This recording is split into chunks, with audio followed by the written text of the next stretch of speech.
France 4. Joe Shedden, thank you very much. Yes, a superb performance from France, and a party atmosphere reigns out here, has to be said. Even though Norway lost 4-1, the Norwegian fans to our left are enjoying the party, and why not? They're already through to the knockout rounds as well. Also, the French fans enjoying themselves. I particularly liked it to the opposite corner to us. There's a pocket of French fans who were trying to give the Viking row a go. And, you know, to be honest, it wasn't too bad. They just didn't have the support like the Norwegians have here. But let's look over it, shall we, with Mark McGee. Just a clinical, superb display in that first half in particular for France that won it for them. Yeah, we've talked about this World Cup and how the big players are stepping up and doing so well. We talked about Mbappé and before this game about him being the one, and then Dembele comes up with that unbelievably top drawer hat-trick. You know, something to behold really in a game of this size and stature.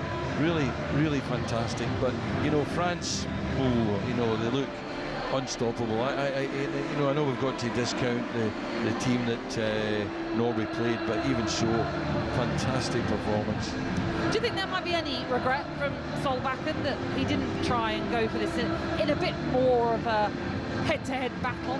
No, not at all. I think that they lost a late goal, which made it look a little bit worse than it actually was. So 4-1 maybe looks bad from home. People will be thinking, 4-1, they've been really beaten well by France. They were beaten well by France, but, you know, he's come through it. The 11 players that are going to be important to him, particularly Haaland, are fitting well in that dressing room, you know, hydrating, resting, and ready for the next big one. It's been a superb, but the atmosphere is absolutely brilliant here. They've got the music blaring out, and it really has added to it. And both sets of fans are really enjoying themselves. They've got the job done in the second match day. But you're looking down at these Norway fans. I mean, they have qualified, so they've got something to sing about. But oh my goodness, they are enjoying themselves in this, as you say, beautiful Boston sunshine.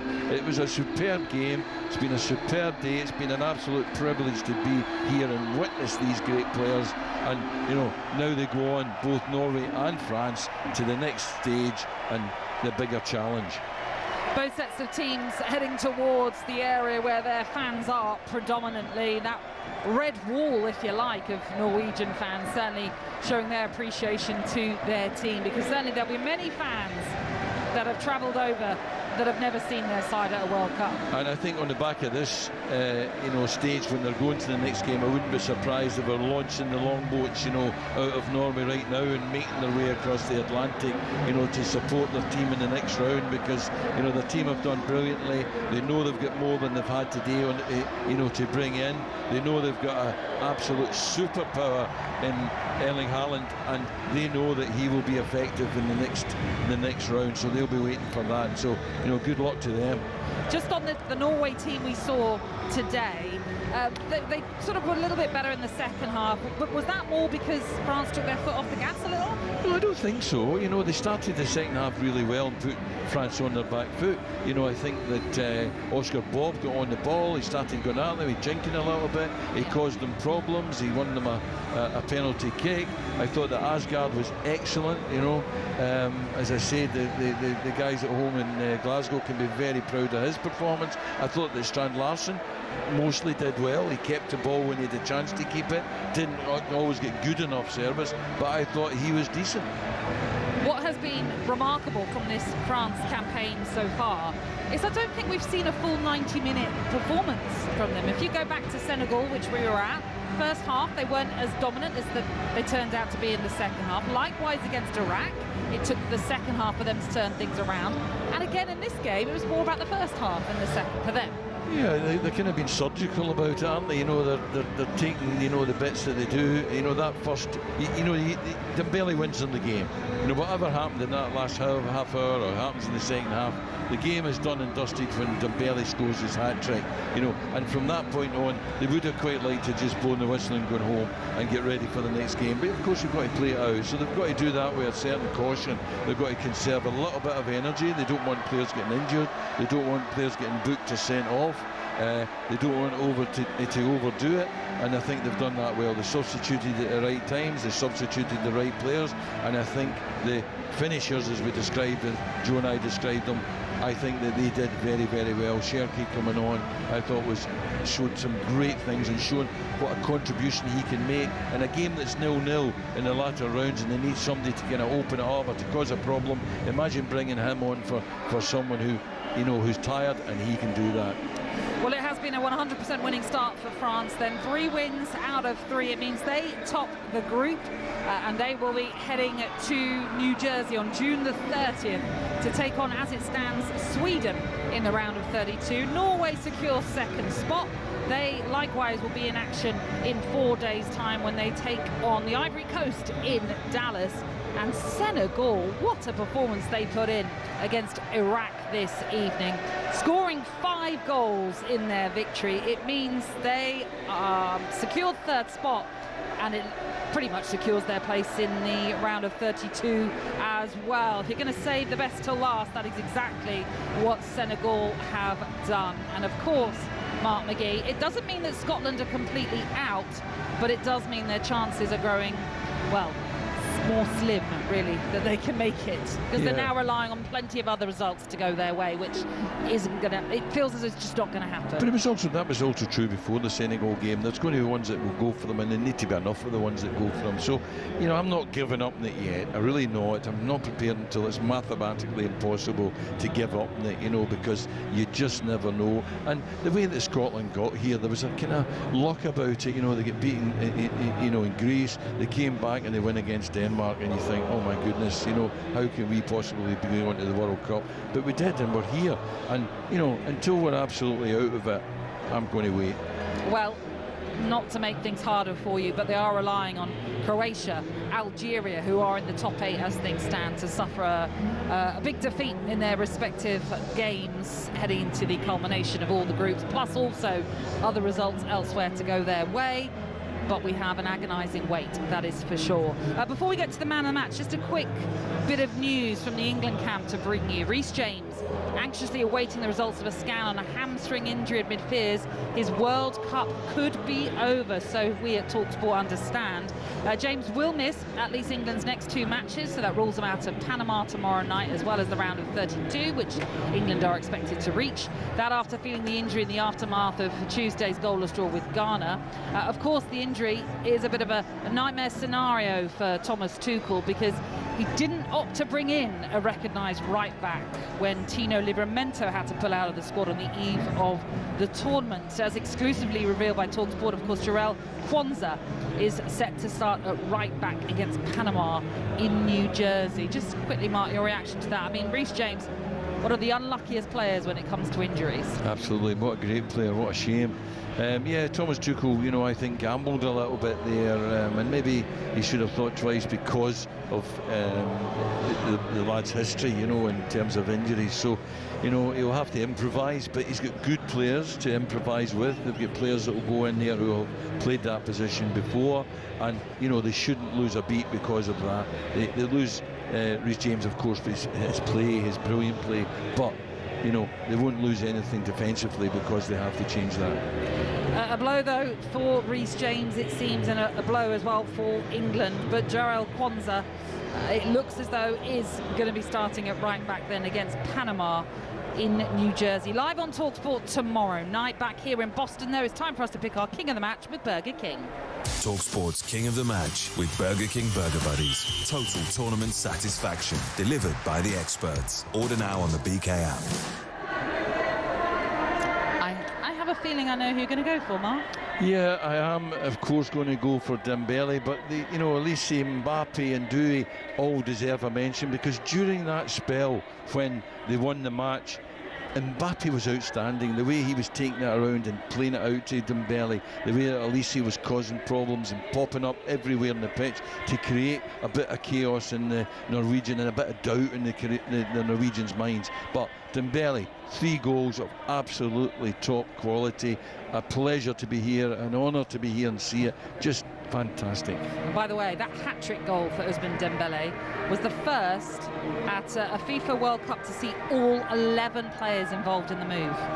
I know. The shocked expression on Mark McGee's face. I'm shocked that somebody's able to work that out. I'm surprised I'm not seeing a tear fall gradually down your cheek. No, but I think his performance, was so powerful and so dynamic and so determined that, it really was, something to watch.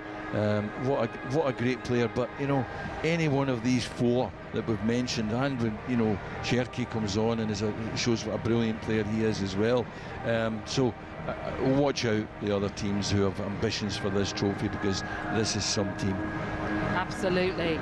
An incredible performance then from Ousmane Dembele, and it sees him move into the reckoning when it comes to the Golden Boot as well. That was our King of the Match, all thanks to Burger King. talkSPORT's King of the Match with Burger King Burger Buddies. Iconic winners delivered in the box every time. Order now on the BK app. Okay, my thanks to Joe Shannon, to Mark McGee as well. Here's an ominous stat to leave you with as well. France have won all 3 of their group stage matches in a major tournament for the first time since the 1998 FIFA World Cup. And of course, they won it that year as well. It has been a fantastic day for France, as it has for Senegal, who have secured, we believe, a place in the round of 32 after a 5-0 thrashing of Iraq. And here in Boston, we expected to be the Mbappé-Haaland face-off, but it was the Dembele show instead, as France topped their group after their 4-1 win over Norway.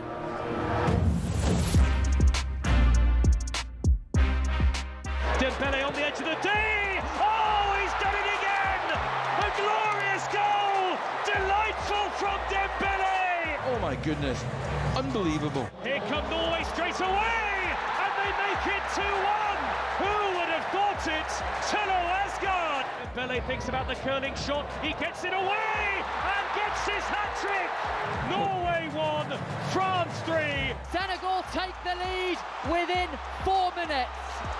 An outswinger, headed in brilliantly, and it's Abdullah Sadio Mane very nearly through on goal, right on the edge of the D, and he was pulled down, and Anthony Taylor's got a decision to make here. This could be a red card. Iraq number 2 commits a deliberate holding offence, which denies a clear goal-scoring opportunity, no covering defenders.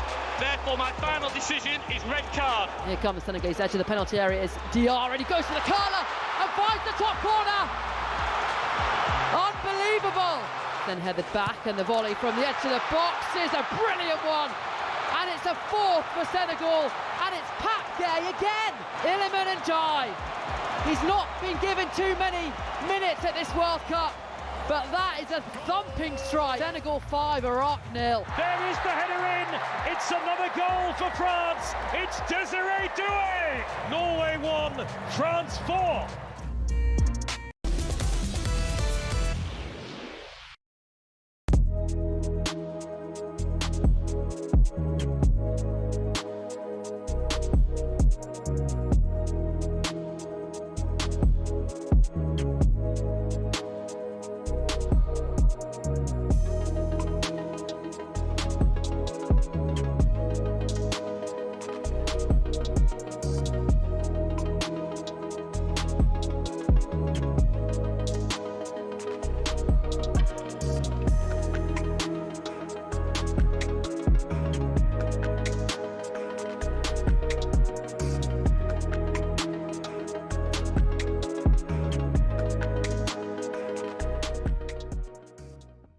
Listen, I love him, and people have asked me would I take him at Arsenal 100%.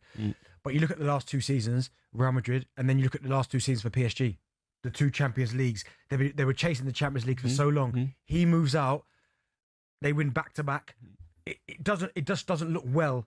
Yeah, Mbappé, does it? You could say that he's responsible for that, but in the meantime, when you see what Luis Enrique, the Paris Saint-Germain manager, has changed, the way the team has changed, the unity, everybody is playing for each other, they're fighting for each other, on the pitch. And that's why, in every team they have met, they're beating because of that. They have the quality, but they show, real mentality, unity all together, the togetherness, But Kylian Mbappé, I think I won't be the guy who will say that is the one who are responsible for the mess at Madrid. I think if you have Mbappé in your team, you are in a good position to win something. Yeah. It depends as well of other players, you know. The ego of players, you know, in Madrid is so huge and devastating, you know, in the dressing room. Is he the best player on the planet? Actually? Yeah. I won't say that. He's one of them. Who is? This season? You're saying? Right now. If you're going to maybe write a list of your top 5 players, who would be number 1 best player in the world right now? I really love Olise. He's been amazing for Bayern Munich. Yeah. And the way he entered into the national team without any pressure, you know, and the fight that he's doing exactly what he does with Bayern Munich. You know, he plays with freedom and with creativity, you know, and happiness. For me, is very important. You think he's the best player on the planet? I mean, Olise, you put it as a right winger, he does exactly what he wants to do. You play him as a central midfielder, he does exactly what he wants to do.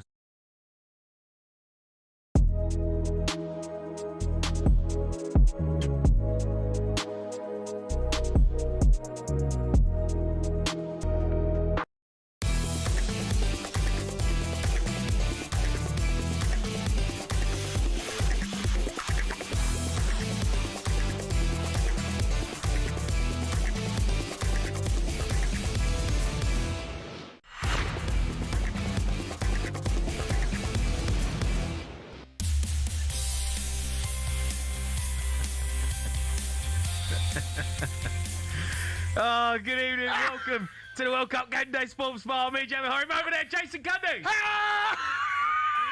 Has anyone seen Scotland? Can you hear me, Scotland? You're Mr. One hell of a beating. Annie McCoy's the bagpipe, Shaban Ahern. Can you hear me, Shaban? You're Mr. One hell of a beating. William Wallace, do me a favour, Big Willie. Wet, wet, wet, wet, wet. Iron brew, iron. Can you hear me, iron brew? You're Mr. One hell of a meat. Loch Ness monster. Nessie's getting it. Nessie's getting it. Well, I'll tell you what, they could done with him up top the other night. Can you hear me, Nessie? You're Mr. One hell of a beat. And groundskeeper Willie. Groundskeeper Willie's getting it. Can you hear me? Jim White, you're Mr. One hell of a beat. No Scotland, no party. You boys are coming home. There will be no party. The party's over. Done. Can you hear me, party? You almost took one hell of a beat. The Bay City Rollers, traffic cones, do me a favour. The Crankies, can you hear me, Crankies? Big Ange. Big Ange. It's just who we are, mate. Big Ange, can you hear me, Big Ange? You almost took one hell of a beating. Yes, sir. I can boogie. Can you hear me, Boogie? You're Mr. One hell of a beating. Deep fried Mars bars, the Proclaimers, 500 miles. You got a lot more to go now. 500 miles, do me a favour, 500 miles. Lulu, Gordon Ramsay, Haggis. Can you hear me, Haggis? You're Mr. One hell of a beating. I'm not a clown. It's just who we are, mate. Savage. Oh, dear. Right. France have beaten Norway 4-1 tonight. Ousmane Dembélé scores a hat-trick, 4 goals at the tournament. Senegal, they've beaten Iraq 5-0. Bad news for Scotland. There are reports as well emerging. Reece James is going to miss at least 2 games due to a hamstring injury. Who should play at right back for England? We're going to be joined by talkSPORT chief football correspondent Alex Crook as well later on in the show. But it's looking like Scotland are out. Oh, dear. You can get involved in the show. Loads to talk about. 03 717 22 33 Hello, mate. You all right, mate? That's unbelievable what you've got on there. What do you mean? That is outrageous. Where have you found that hat? Mate, I was cobbling stuff together outside. Where is that hat? That's unbelievable. How have I not seen that hat before? It's amazing. I didn't want you to see it. That's why I come in late. I didn't want you to see it. It's so good. It makes the Ange mask look so much better. McAnge. Big Ange. Big Ange. Got the big back. You got the Brazil shirt on this, mate. No, honestly. I know, mate. Do you know what though, Jay? Here's the honest truth, right? Go on. I've got the Brazil shirt on again. Since we've done the show last time we've done a show, I've not been home, Jay. What do you mean you've not been home? I've not been home. No. No, I've not been home, so I've not been able to change my top. Right. Is that why you got the Brazil shirt on? That's why I've got it on again. That's the only reason, mate. Right. Otherwise, I'd have gone home, I've been busy boy. Yes. Bad luck again. Mate, bad luck. Not been home. It's the first show I've done since I've done the show with you wearing the Brazil. How have they got on against...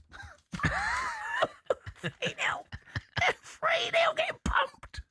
Oh, Vinny Jr. No. Running round, mate, taking Berties. They've been good fans, though. Mate, they won the Fans World Cup. Well done. Well done. Well done, Scotland. Good fans. Yeah, the old traffic cones. Good fans. Get yourselves back. Well lads. done. Thanks for coming. Leave it to the big boys. Without the traffic cones, where would Scotland fans be? No, the old traffic cones have been good. They have. Yeah, everyone loves the Scotland fans in Boston. Yeah, because they put cones on statues. Well done, guys. Well done. Thanks for coming. Good World Cup. Good World Cup. They had a go, mate. They had a go. Against Haiti first half. That's been it. They scored one goal. They're a good team, though, Haiti. Jay, they scored one goal, right? What minute they scored? Was it 9 minutes? They didn't score a goal again. They didn't score a goal again. Why does the big Ange mask look so big? It looks like it's got bigger. I'm not a clown. Maybe that's me. Maybe that's me, mate. Oh, mate, how are you? I'm all right. I'm good. Yeah, you good? Yeah, I'm good. Fine and dandy, matey. It's God, it's hot in here, by the way. What do you mean? Mate, this mask. Freezing cold. No, Jay. You got to wear that for the whole show now. Mate, I tell you what's killing me. Shaban's not going to be happy with you, mate. Shaban's not going to be happy. Well, listen, I tell you what. In the break, would you take a photograph and send it to her? And she'll be. She's all right, Shaban. She gets it. No Scotland, no party. Well, there's no more party. There's no more Scotland. Mate, they're coming home, tail between their legs. It's the easiest World Cup to get out of a group. The easiest ever. They couldn't even do that. It literally They couldn't do. They made it easier for teams like Scotland to get out of the group. So they're walking around FIFA. Infantino's going, how can we help Scotland out? How can we do it? Help Scotland out, right? What can we do? I'll tell you what we do. Let's make it 48 teams, right? And then Scotland go home. Infantino's going, what more can I do, guys? What can I do? Tell you what we do. Let's make it 68 teams. For anyone who was in the car or listening to radio, Jason Cundy has got a Brazil shirt on, the big Ange mask, and what is that hat? It's a Scotland hat. It's a tartan, some sort of tartan hat.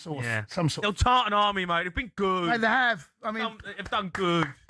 Well done, the tartan. They've won the Fans World Cup.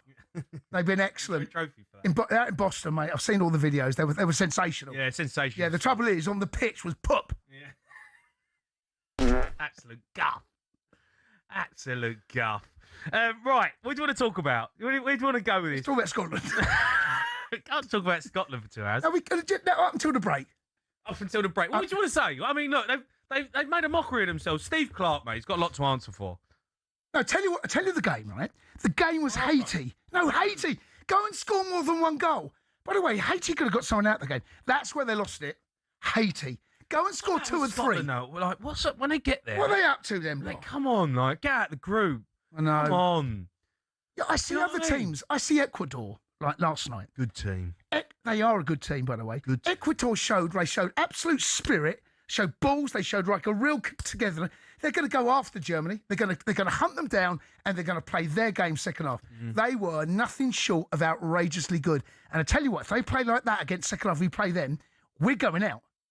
No, we're not. Mate, they are we're good. Not going out against if we play like we did, okay, in the first half against Croatia. Croatia. Out against Ecuador, mate. Jay, I'm worried, mate. Look You're at me. Not worried. Look at me. You're worried. You've got a big Ange mask on. You're not worried. You can't tell my face. But underneath this, let me have a worried face.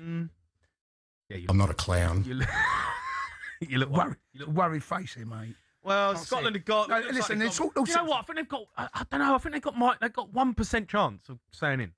It's 1%. So you're telling me there's a chance? There's wiggle room. There is wiggle room. There is a percentage. What, shall I take all this stuff off? No. I've got 99% chance of being right. Yeah, you're 100. Yeah, you're 99%. You know, so look, Scotland. It looks like they're out, mate. They bottled it though. Let's be honest. Come on. The Haiti game. And they played 5 at the back against Morocco, like conceded after 90 seconds. Like, what's up with them conceding the first goal like in such an early part of the game? Do yourselves. What were they doing at the back? Oh, Vinny Jr.'s in there. Tell you what. Oh no, he scored. By the way, they got lucky as well. Vinny could have had 2 goals in the opening 20 minutes. They could have won 6-0. They just bottled it at major tournaments. Don't know what it is. They've got some good players. got some good players. You know, Super John McGinn. Got John McGinn. Yeah. Andy Robertson. Yeah, Robbo. Yeah, McTominay. Tomini. Yeah. Shanklin up top. Yeah, Shanklin's all right. Hanley. Yeah. He's been there for there a while. Hanley. Yeah, no, but he's old school, isn't he? I feel like he's. Gannon Doak. I reckon you played against Hanley. Probably did, mate. Actually, probably did. That's how old he is. Lee Griffiths. Is he still playing? Alan Ruff in goal. Don't knock Alan Hansen at the back, mate. Honestly, I know he's pushing on. Mate, they're gone. Scotland fans want to hear from you. Get involved. Obviously, you are got to be disappointed. Do you think they'll be disappointed? Yeah, they got to be, haven't they? I know they've only gone out there and had a good time, but they'll be disappointed. They'll be disappointed. The fact that they've not managed to get out the group. They've never got out the group at the World Cup. How can Scotland never, ever, ever get out the group of the World Cup? Ever. Because they're guff. This is the best chance, Jay. Jay, they've literally said, right, we're going to make this as easy. They only had to finish in the top 8 of the 3rd worst teams in the competition. They're now the 9th worst 3rd team. That takes some doing. I mean, I don't know where they're going to end up finishing, Jay. They could end up finishing like in the bottom 5 of the World Cup. Jay, good. Do you feel for him? Who? That's a silly question. Feel for who? Sorry, no. Scotland. Do you feel for Scotland fans? No. I don't know why I asked that question. No, they've had a great. No, listen. No, in all seriousness, they've had a party, mate. They've had a great time. They don't care. They've knocked out. Most of them don't even remember it. Right? They've had a great time. They've gone out to Boston. They've taken over Boston. They've won the Fans World Cup. So I think we need to give them. By the way, some of the videos are sensational. Yeah, no. What they've been doing, the old traffic cones. I've loved it. Absolutely loved it. It's not really my banter, but yeah. Well, traffic cone on top of someone's head. I mean, yeah. On a statue. Well done. Oh, yeah. Didn't expect that from you, man. I think. Have you? Okay, you must have done something with the traffic cone. What do you mean? Jay, I've not put a traffic cone on a statue. Everyone's done something with the traffic cone. We've all taken one home or. I've put one on my head. Yeah. Well, there you go. You have a traffic cone. Cone. Fun. Yeah. Good banter. Well done, lads. Thanks for coming. Off your. Oh, you having a? Sort your season tickets out for Falkirk next season. Do you know what I mean? Oh, Just leave it to the big boys now. Come on, off your pop. Scotland fans want to hear from you. Obviously, England as well. We've got to talk about that. Obviously, we will build up to it a little bit. Reece James, mate, your boy that you've been going on about, walked out the studio the other day over Reece James, injured. Well, he's injured. Do you know what? It's looked like he's been carrying something. He's not quite been at the races, Reece. It looks like he's been playing within himself. Hasn't done anything of quite note. And now the fact that he's missed training, looks like he's going to miss the next game, possibly next 2. And then we have heard rumours that it's maybe beyond that. That's a devastating blow for him. Devastating. And also Tuchel as well, because, his best right back. And the problem with Reece, he's a brilliant footballer, but these injuries, especially his hammies, keep persisting. They keep happening. And the thing is, right, Livramento gets injured. Yep. Reece James is always there to get injured. He has got injured. Is there not a part of you that thinks we should have took Trent? But Trent must be sat there thinking, how am I not in this England squad? Yeah, and with this debate has been going on for quite some time, okay? I don't know Tuchel's not having him. The truth is, Tuchel, we can chat about this, right? And we can have 1,000 callers all saying Trent should be. It's only one man's opinion that matters, and that's Tuchel. Tuchel's not having him for whatever reason. And we may find out one day, we may not. The truth is, he is not having him at any price. No, but the problem is now we're going to have to play either Jed Spence there or and Quansah. And he, Tuchel, is happier with that than playing Trent there. No, he is. Because he would have done the calculations. He'd have done the maths. I don't know, mate. I just don't know. He would have done the maths. It was always a risk. As soon as Livramento got injured, you should have brought Trent. But because Reece James is always likely to pick up an injury. Always. He's not going to. He is off. I know, but it's just so frustrating. I don't know how many right backs could get injured until Trent came in. Mate, I think Carl Walker might have had a chance to get called up again for Trent. Honestly, I do. I think he just is not, for whatever reason, and we can speculate and pontificate about what we think might be the reason. Only he knows. Who would you play right back now against Panama? I think I'm going to go. The boy that played for Liverpool, his name is not Quansah. The other one sounds like Quansah, not Quansah. Quansah, that one. That's a tricky one. I don't even know who he is. Imagine that, Quansah. You might tell you what you don't want them two passing one another, do you? Imagine they've got 10 passes together. Go on, you do it now. Quansah. No, you've got to say passes. You can't just do that. What do you want me to say? Quansah passes to Quansah. And there has a touch at his feet. Quansah passes it back to Quansah. Yeah. Quansah gets the ball, rolls it back to Quansah. Yeah. Quansah gets it out of his feet, rolls it back to Quansah. Yeah. Quansah keeps going. He dribbles, pulls back, gives it back to Quansah. Boring. It's not easy, mate. It's all right. If they play alongside one another, mate, you wait. Who's on the ball? Quansah, who? You say Quansah? No, Quansah. Oh, he passed it. Who's on the ball? Quansah or Quansah? Honestly, you just got full of guff, mate. You know that. He's full of guff. All right, Scotland fans, get involved in the show. England fans, we want to hear from you as well. Reece James is injured for the next 2, so he might be out for the whole tournament. Should we have took Trent? And who plays there? 03717 22 33 44. You're listening to the World Cup Game Day Sports on talkSPORT, brought to you by Burger King Burger Buddies. Total tournament satisfaction delivered by the experts. Order now on the BK app.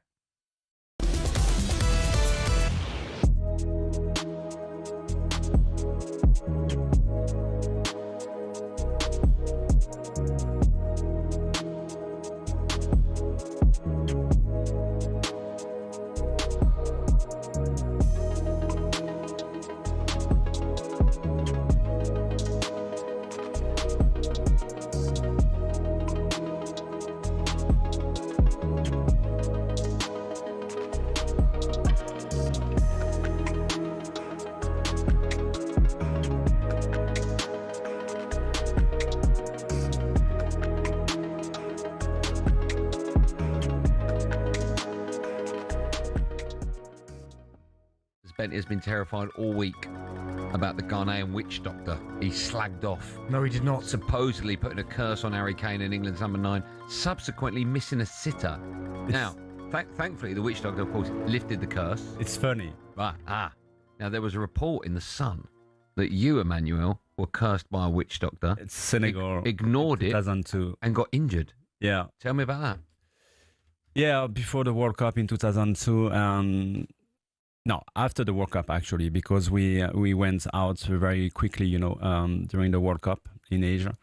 And when I came back, I was in holidays in south of France, and I had a friend, he was selling watches, on the beach, and he was expecting me. He was waiting for me for days. And then when he saw me, he came to me straight away and he said, I'm so happy to see you because I have something important to tell you. And I said, well, what is it? And he said, you have to be very careful because you have, how can I say that? Curse? A curse, yeah, on you. And you have to follow exactly what I'm going to tell you. And I said, what is it? He said, you have to go in Africa and you have to buy a cow and you have to kill it. And you have to follow. Bit detailed and extreme, that one. Yeah, but I said, listen, I understand and I really appreciate that. But this is your traditions and I'm not into it. So I won't do it.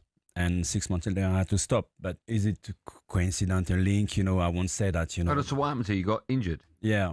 And they cut my leg in 2 parts, so I had to stop playing football. Did you get injured kicking a cow? No. Hold on. What part you got injured? Was it the calf? No, that's my knee, the right knee, yeah. Okay.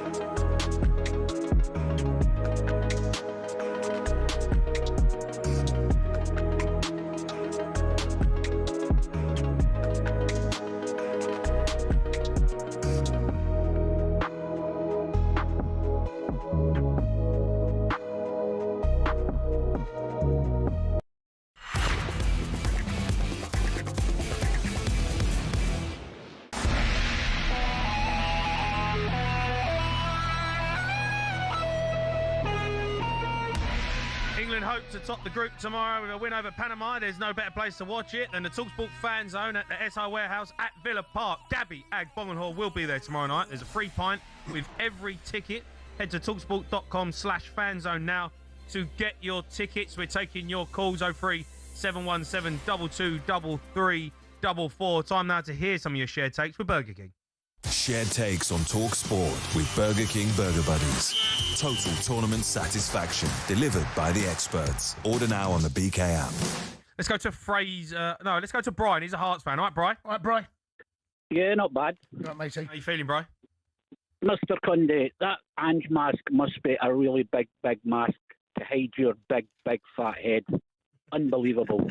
Bry's not taking it well, is he? Not taking it well, Bri, have you?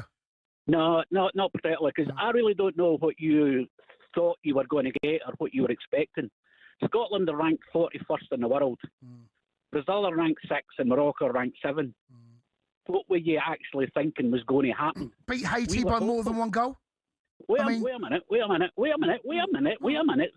Get back in your perch. Haiti were twice up against Morocco and were drawn 2-2 until the last 10 minutes.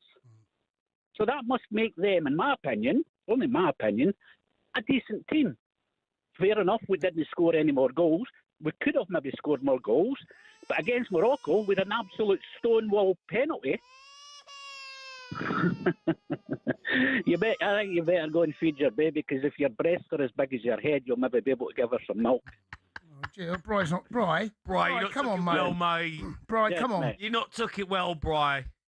What's up? I did take it well.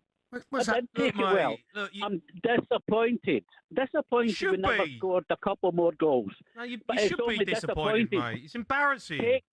It's not embarrassing. It is embarrassing. It's the easiest World Cup to get out of the group ever. Wait a minute. If we were playing England, what do you think the score would be? 0-0. But 0-0. Well, that says it all. Always is, isn't it? Always 0-0 with Scotland. Well, that says it all, doesn't it? You know what I mean? But Bri, every tournament you rock up to, you stink it out. I know. Yeah, Scotland I know. stink. You stink. I know. Hey, listen, I'm not denying that. But if you put realism and take out the optimism, you get the answer. You get what happened. No, I'm sorry, bro. I'm not having that. It's realistic. No, I'm not having that, bro. I'm sorry. 41 in the world. No, you 41 in the world no. against Sorry, 67. forget world rankings, mate. It's a load of old guff. All right? Come on, Bri. Come on. You played Haiti. You won 1-0. And then you played 5 at the back against Morocco. You're 1-0 down after 90 seconds. Yeah. Right, and you haven't scored a goal since the 9th minute in the Haiti game.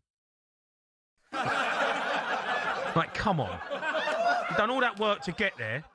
They've made it so easy for you to get out of the group, and you're not out of the group. Like, Scotland fans must be thinking, come on. Bri, still there? Look, Bri, come on, mate. Yeah, I'm still here. It's guff, mate. It's guff. Yeah, I'm disappointed. I'm disappointed, but I'm shocked. Well, I think you should be. I think you should be. I think you're overhyping the Scotland team and their performances. Scotland have had one good performance and probably 2 good performances in the last God knows how many years. They beat Greece and then they beat Denmark to qualify. Other than that, they don't score goals. Can't score goals because Steve Clarke doesn't play tactics to score goals. But, bro, listen, the Haiti game was the game you should have gone. You've gone 1-0 up, right? Early on in the first half. I said before the game, I think you can score 3 or 4 goals. Take the game too. That's the reason you've not gone through. Because no one expected you generally to beat Brazil, right? That's fair. I totally agree. You might have got something out of Morocco. Then you did pants pulled down by Brazil. It's like, it's the worst case scenario. The team you should beat. I totally agree. Well, don't have a pop at me then, Bri. Why is it my fault? There's a man that should be taking the responsibility, and his name's Sally Clark, because he has the most negative manager that's going and has no clue about how to play attacking football. The fact that we don't have any pace on either side of the wing, other than Ben Gannon-Doak, he's only a young kid, and his end ball, he's only got pace because his end ball is absolutely atrocious. That's where the problem lies. We don't have any legs. You've got Scott McTominay and John McGinn in the middle of the park, who are decent players, but they're decent players because when John McGinn plays for Aston Villa, he's got pace on either side of him. Same as Scott McTominay. They play with better players. That's why they're good players. But not to get out the group. All right, okay. To stink the place out again. Well, come on, there you go. At least it made you happy. So what more can I say? I mean, do I look happy? Yeah, you do look happy. Do I? I mean, yeah, you look happy. You look happy. I don't know whether I don't know if I look it. I look like I tell you what I look like, a guy in a Brazil shirt with a tartan cap on. So you must be bottling up. You must be bottling up if you don't look happy because you sound happy. Especially if you've looked. It's actually probably the most happy I've seen you this year. Yeah. There you go. You look bright, mate. Yeah, you're glowing. Yeah, it was glowing. Absolutely glowing. Brian, listen, mate, thanks for your call. If you've got a take of your own, you can voice note. Simply give us a call 03717 223344. That's all thanks to Burger King.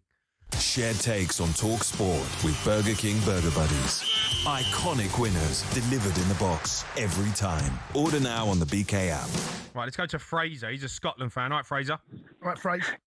Evening, you all right? All right, mate. All right, Fraser. How you feeling, mate? I'm depressed, not going to lie. It's used to a proper wind-up, and been listening to you for years. First time I've rung in, but it's even worse for me because I've lived in England for 20 years.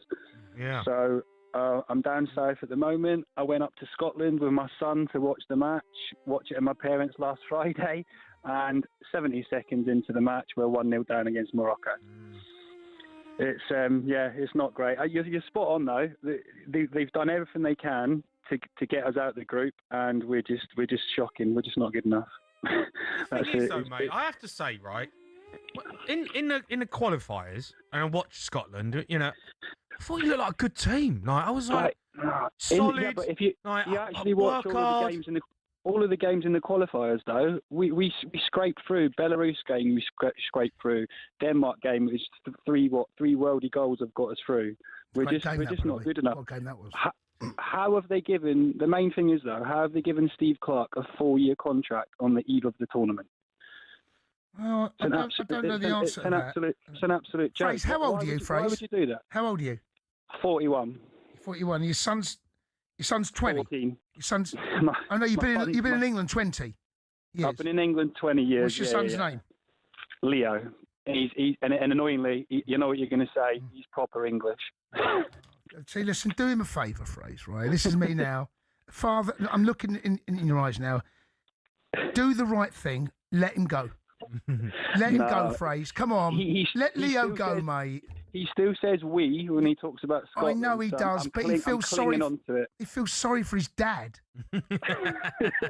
That's it. I mean, is your wife English? Yeah, unfortunately, right. yeah. I know. He talks behind your back, mate. He says he does. I say to Dad, let him go. This is the time to let him go. This tournament, let him become English. we had it at the last Euros and everything. Are you going to be supporting England now? Support is a strong word, but it's.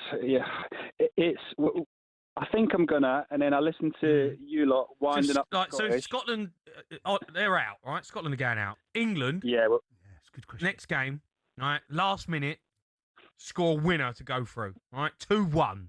Are you right? Is it a little get in? I can't. Get in. Nah. Is it a little go on, England? I can't be saying that on national radio. No. I feel like you are, mate. I feel like you're. But you'll be pleased for Leo, right? I would be pleased for Leo, yeah, but he's got to be at least 51% Scottish. Okay, let me ask you this. When England get knocked out of this World Cup, and it's going to happen, right? Yeah. Could you come downstairs in a mask and do Has Anyone Seen to your wife and Leo? Mate, I'm bang up for that. Come downstairs, just rattle out. Has anyone seen Cundy O'Hara? Has anyone seen talkSPORT? Has anyone seen the sportsman? Can you me O'Hara? You always do it. Don't worry, I'll be ringing up when that happens. What's worrying is he's got a mask. Yeah, what mask you got? What mask? It's got to be a. It's got to be a Stuart Pearce mask or something. You got a Stuart Pearce mask at home? Fraser, listen, mate, thanks for your call. Go on, Fraser, be Piercy tonight. Keep your calls coming in. Who should be starting for England at right back tomorrow now? There is no Reece James. We're taking calls. Scotland fans as well. They are out. They're gone. They got no chance. You're listening to the World Cup Sports Bar on talkSPORT, brought to you by Enterprise Rent-A-Car. Whatever it is, they're here for it.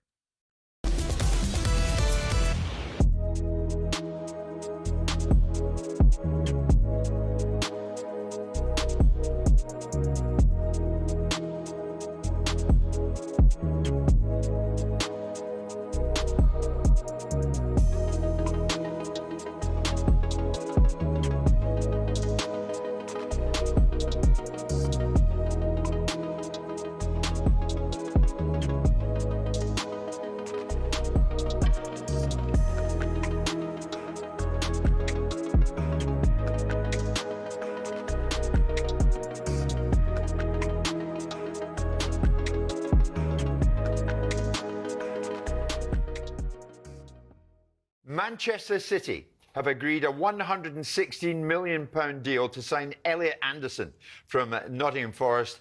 The fee, as you might have guessed, is the most ever paid for a British player and represents a new record for Manchester City. He's 23, Anderson, and has now been given permission to undertake a medical right here in New York today, with the deal subject to the finalising of personal terms. You would think that'll get done quick style. Alex, Elliot Anderson, this is a remarkable rise, isn't it? Certainly is, when you think that he went from Newcastle to Forest for a relatively modest sum. I know Eddie Howe at the time didn't particularly want to cash in, but obviously they had issues with PSR. Yep. It's interesting, the figures. City side are saying 116 million. Forest side are saying actually it's nearer to 130 million. Either way, it's a record, as you say, for a British player, potentially a Premier League record fee, eclipsing what Liverpool paid for Alexander Isak this time last year. I was speaking to a couple of ex-players at the darts last night, and we were pondering, if Elliot Anderson is really a £130 million player, how much would someone like Paul Scholes be worth in the current market? I think he's a terrific player, Elliot Anderson.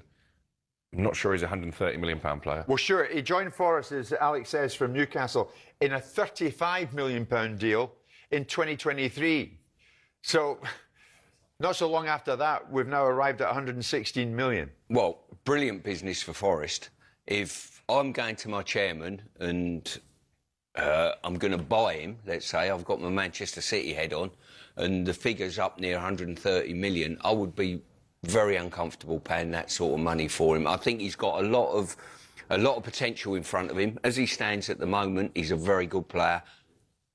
Top quality, world class, 130 million. I'd be nervous, especially when you see and dropped. Is he as good as Enzo Fernandez?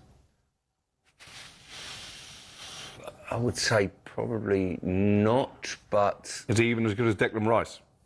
No, but I think you're hoping he's got improvement.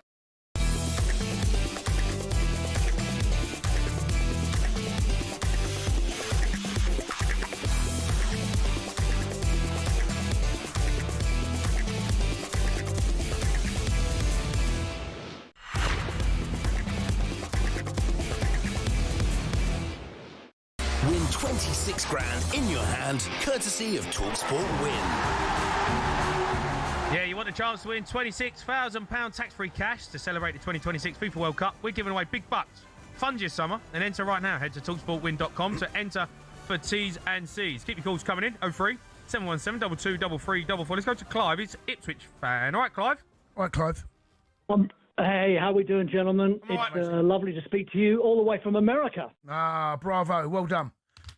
How are you, Clive? And this time, I'm doing well. This time I will say the word football instead of soccer. Good.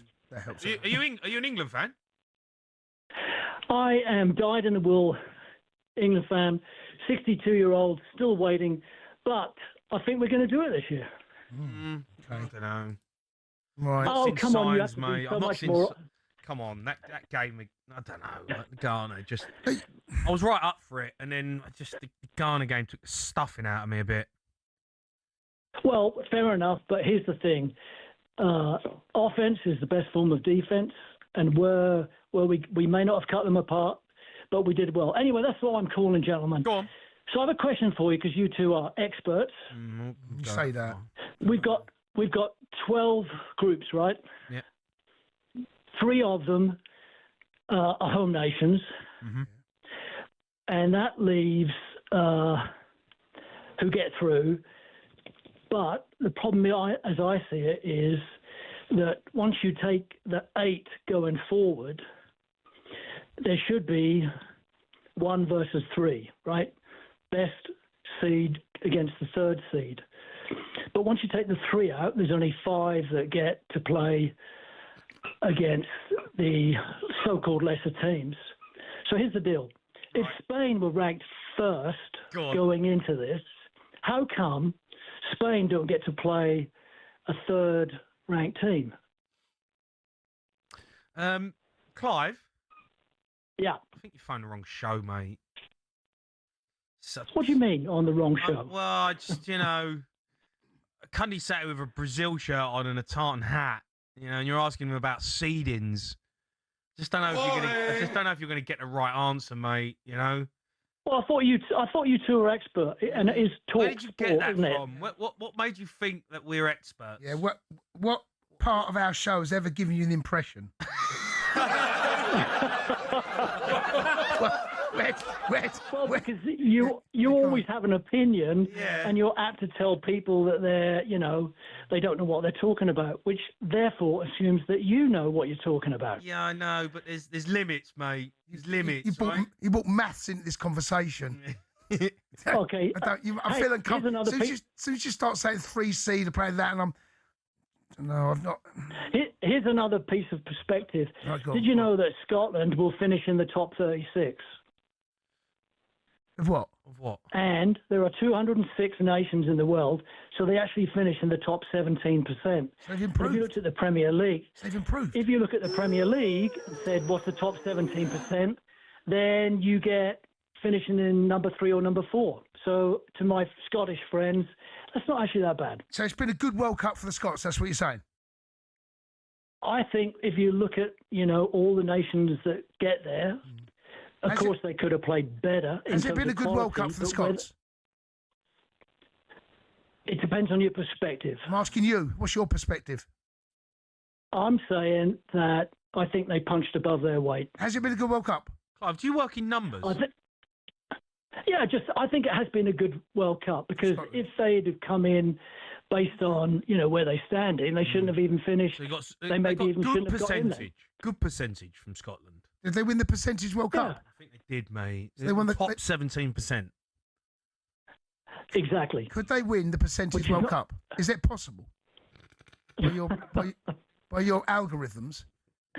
Well, you're changing the perspective, which you're allowed to do, but I'm just saying in deference to my Scottish friends, that if you look at where they finish, the size of their population, maybe it's not bad then. So the Scottish fans won the World Cup for fans, and they've won the percentage World Cup. I'm going to go to Michael. He's a Liverpool fan. Mike. Right, Mikey.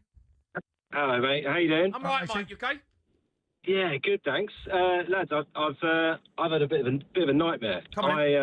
I've got one of my really good mates. Used to be a flatmate of mine. There was 4 of us lived in a flat after uni, and he popped me a message recently saying he's getting married. I was like, "Oh, mate, love to be there, absolutely." My other mate's been trying to call me all evening. I was like, "I'll see you tomorrow for the football. Don't worry, I've had a long day at work."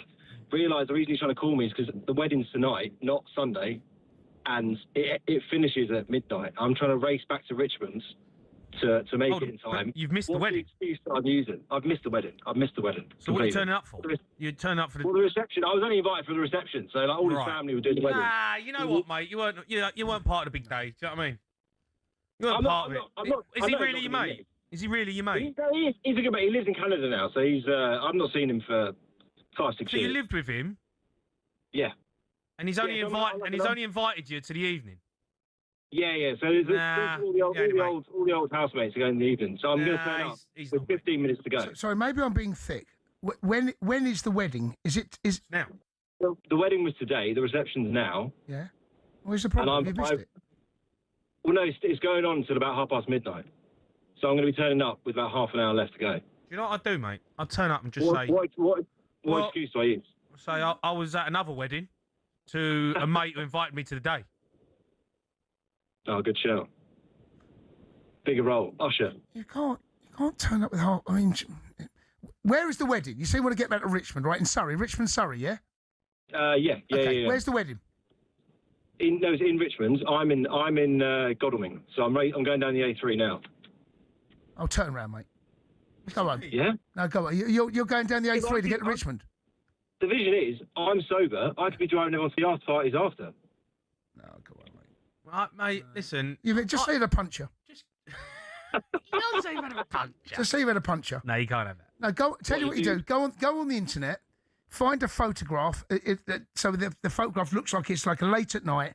Just screen grab it, say, "Can you believe my luck?" Right?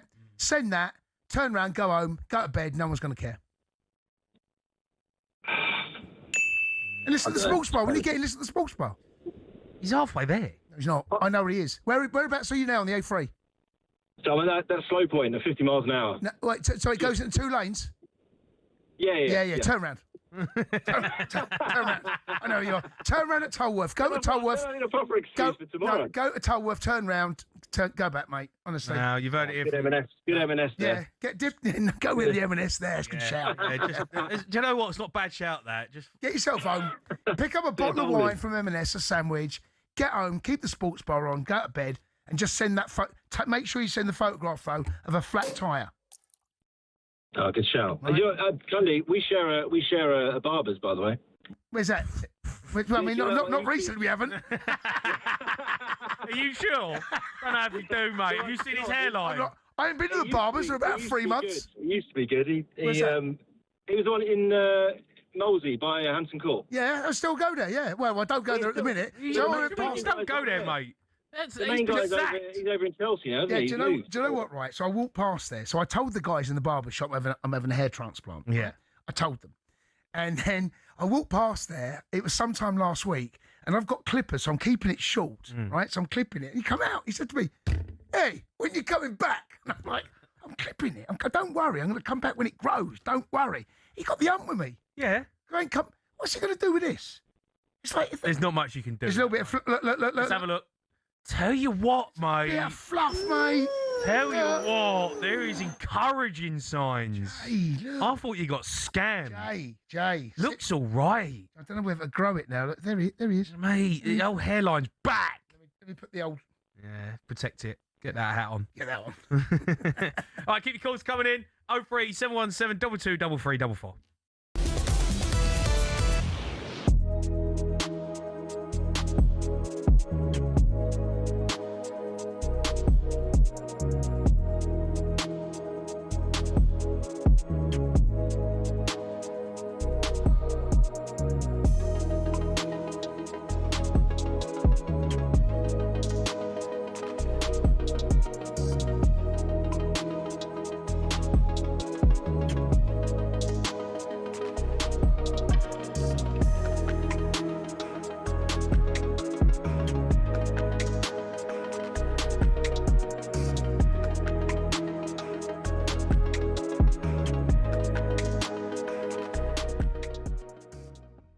When you look at Scotland over the 3 games, David, what is your overall assessment and takeaway? I mean, most of us looked at it and felt that Morocco and Brazil would be a reach to get anything from, and that the outcome of the Haitian game would be important and that goals needed to be scored. Criticism is being made of Steve Clarke. I'm not asking you to jump on the bandwagon, but the manner in which Scotland have played, the lack of bravery, the fact that they've been very negative in lots of people's minds, and Steve is a defensive coach. When you hear all those things, what's your assessment of these 3 games and the opportunities that Scotland have either taken or missed? Yeah. Well, we spoke the other day. I think the biggest word what you're missing here, Simon, is quality. I don't think Scotland have the quality at the moment available to them to compete. I'm not saying that on the odd day that you wouldn't beat one of these teams and get good results, which we did against Denmark, for example, when we get through those games. But I just feel that generally Scotland have been short at that level. We talked about it a few days ago when we were talking about the Haiti game and only winning 1-0. We all felt it was a really good result. Not a really good result, but a good result because we had got 3 points. But you were right in what you were saying. We probably needed to score 3 or 4 goals. But I don't think MD, who's played Haiti yet, or certainly Morocco, have found it that easy. And I don't think they've been as easy a game as what maybe everybody hoped it might have been. So yeah, it might have cost us not scoring 2 or 3 goals in that one game. But I think us getting a victory in the opening game of the World Cup seemed like a good result for us and a good return. You could probably draw a photo of the modern FIFA World Cup trophy with your eyes closed. But what about the original Jules Rimet trophy? And why was it changed in the first place? And is the trophy that gets lifted by the winning team after the World Cup final the original or the replica? The World Cup trophy hasn't always looked like this. It actually used to resemble this. Originally called Victory or Coupe du Monde, it was designed by French sculptor Abel Lafleur and debuted at the first ever World Cup in 1930. It depicted the Greek goddess of victory, Nike, holding an octagonal cup made of gold-plated sterling silver. It had a lapis lazuli base, which is that deep blue gemstone at the bottom. Renamed in 1946 to honour the FIFA president who launched the World Cup, it became then the Jules Rimet Trophy. It went on several adventures during its life, hidden in a shoebox during the Second World War to prevent theft from the Nazis, to famously being stolen in 1966 in England, only to be found by Pickles the dog. Brazil won the right to keep the Jules Rimet Trophy permanently in 1970 after winning it 3 times. There'd be more drama, though, with the trophy again stolen in 1983 in Rio de Janeiro. It's believed to have been melted down. So back to 1970 and the creation of the current and iconic 18-carat gold trophy. Standing at 36.8 centimetres tall with a base made up of 2 layers of green malachite, it's been the World Cup as we know it since the 1974 tournament. But is that the trophy that the winners get to keep? The answer is no. The original gold trophy remains with FIFA and is only displayed at special events. World Cup winners have to settle for a bronze gold-plated replica. The base of the current original has enough space to engrave the names of the winners up to and including the 2038 World Cup. So could we therefore be in for a new trophy in the coming years?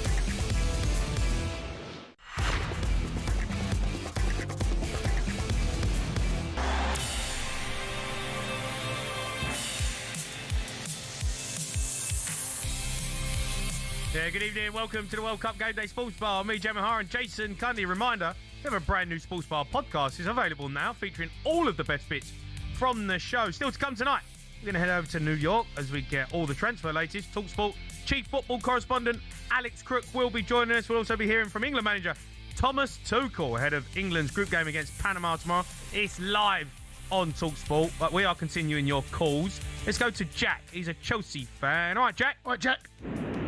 Hello, mate. Yeah, Jason. By the way, I love the sports bar. Got a bit bad news for you.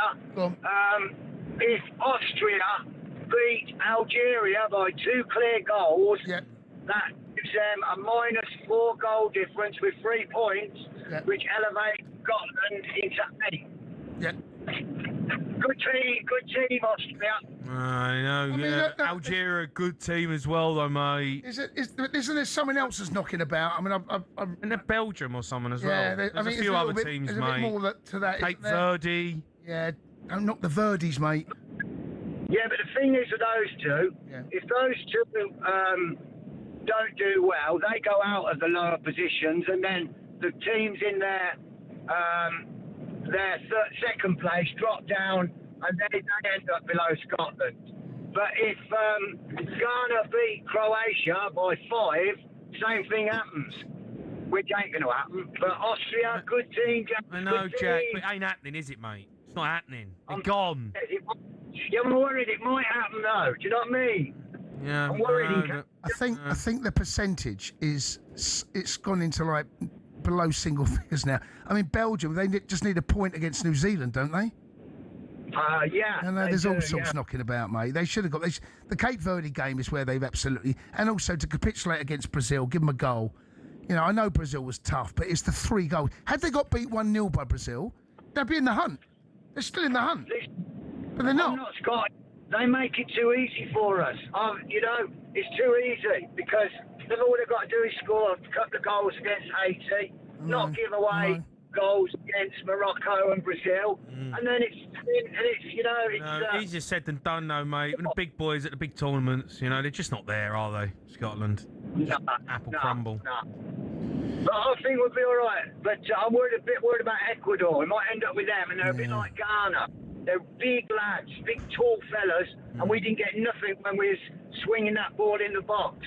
It's a waste of time. We're doing it all day with Ghana, and you get nowhere. They're big lads. They're strong. They're fit. They can last a whole game. There's no minnows now, you know. Yeah. I know. Ecuador, honestly, they were so good last night. Second half, they were. Does it look like we're going to get Ecuador? I mean, well, a lot. I think I'm not going to lie, mate. I don't know. At the moment, as it stands, the table, we're getting Ecuador, but there's a lot of moving parts. There's a lot of moving parts, mate. And don't ask me what those moving parts are because I just don't know. I can't work it out. I'm not that clever. At the end of the day, if you get knocked out by Ecuador, you don't deserve to be there. No, I agree with that. Do you know what I mean? They beat Germany. By Germany, how bad? Yeah, I know. Well, mate, they're terrible. Germany. Mate, I've seen all their games. They are so bang average. How they top their group, I'll never know. Seriously. Well, so there might be one of those. You and I had a conversation. Only Japan have got Brazil. Mate, Japan are good. That's not an easy game for Brazil. There's a lot of those ones you go, ooh, they don't turn up. You might have your collar felt. So let's go to Nick. He's a Leicester fan. All right, Nick. All right, Nick. Hello, mate. All right, mate. How are you, Nick? You good? Hello, yeah, all right. Yeah. Big What fan would of you the say? show. Thank you. First time caller. Oh, cheers, Nick. Cheers, mate. Well, go on. What do you want to say? Nice one. Yeah, I was just thinking the first World Cup, I'm 56, so the first World Cup I remember was 1978, Argentina. Yeah. And obviously England didn't make it. Yep. But as far as I remember, we were all behind Scotland. You know, I just remember as a kid massively supporting Scotland. And even though they had a couple of Forest players, like Archie Gemmill, John Robertson, but I think they possibly had their best ever team. Kenny Dalglish, Graham Souness. I remember that. I remember. I'm the same age as you, right? I remember that Archie Gemmill goal against the Dutch. Right? Oh, amazing. And do you know what? I was cheering on Scotland as well. But here's the thing, right, Nick? We were 8. We didn't know any better then, mate, did we? I know. Now we've grown up. You're the same age as me. Yeah. I remember it as well. 78, right. First World Cup, I remember. Yeah. I know I don't act it, but, you know. It was brilliant. You're gutted they've gone out? Is that what you're saying? You wanted them to stay? Yeah, really good. I am. Why? You know, I've always... I think because of since 78, I've always had a soft spot for Scotland, you know. And, yeah, I'm gutted they've gone out. But, yeah, they can't score goals, can they? They're just... When you say gutted, right, who's your team? Let me see there. Who's your... Leicester fan. You're a Leicester fan, right? Where you? Yeah. Okay, yeah. I mean, how gutted out of 10 were you when Leicester got relegated into League One? I've kind of seen it coming, to be honest. So, you know, it's hard to say. Out of 10, roughly. You know, 6, 7? Out of 7. 7. Out of 10 now, how gutted will you be when Scotland get relegated and come home? Sorry. Yeah, probably about 7. Yeah. You know, it's not the end of the world. I'm supporting England, obviously, and I think we could do it. I actually think we could do it. Although I'm a bit worried about Ecuador. No, we'll see. Yeah, gutted isn't a word I'd use. No. I mean, yeah, probably not gutted. No. Find another word then. Give us another word. Hilarious? Can we use hilarious?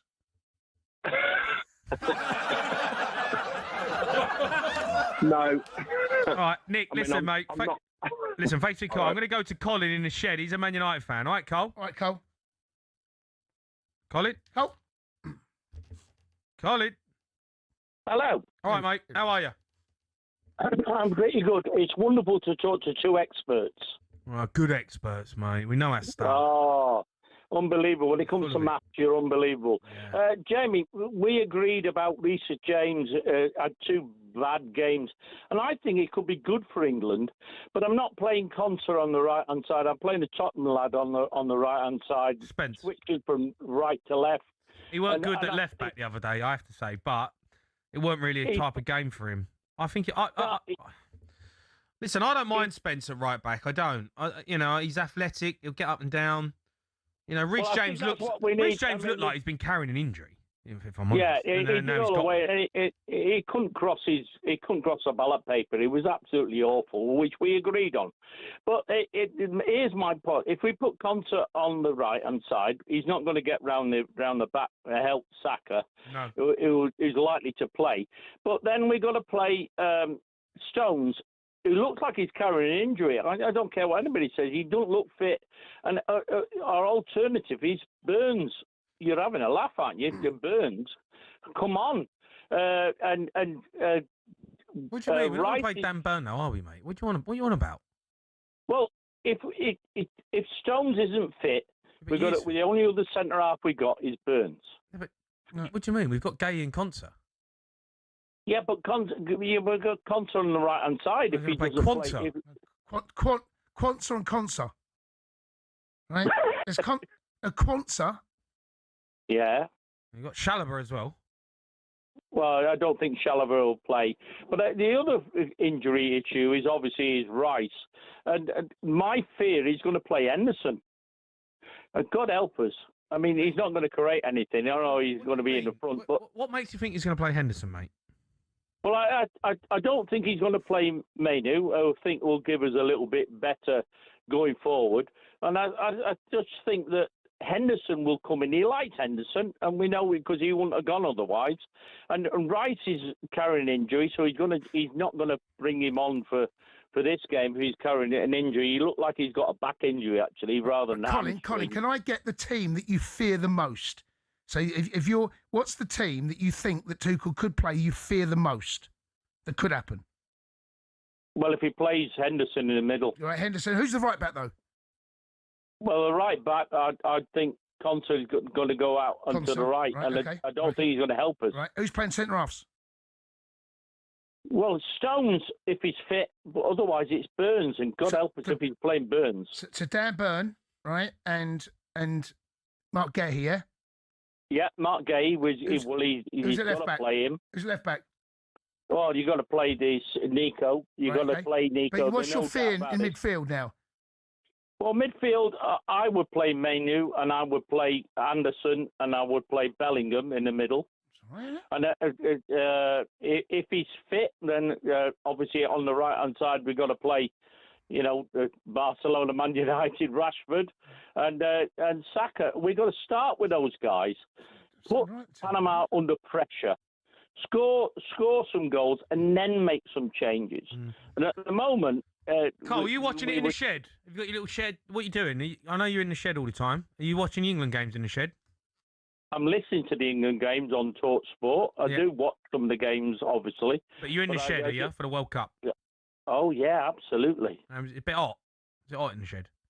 No, it's not too bad. I've got the shed open, and I've got a little drinky poo here, and I'm smoking me little cigar, and it's very nice, actually. But I listened to the France game, and that was great. talkSPORT, as usual, the commentary was fantastic. Yeah. And I've been listening to all the games. Right. I'd stay up till 2, 3 o'clock in the morning.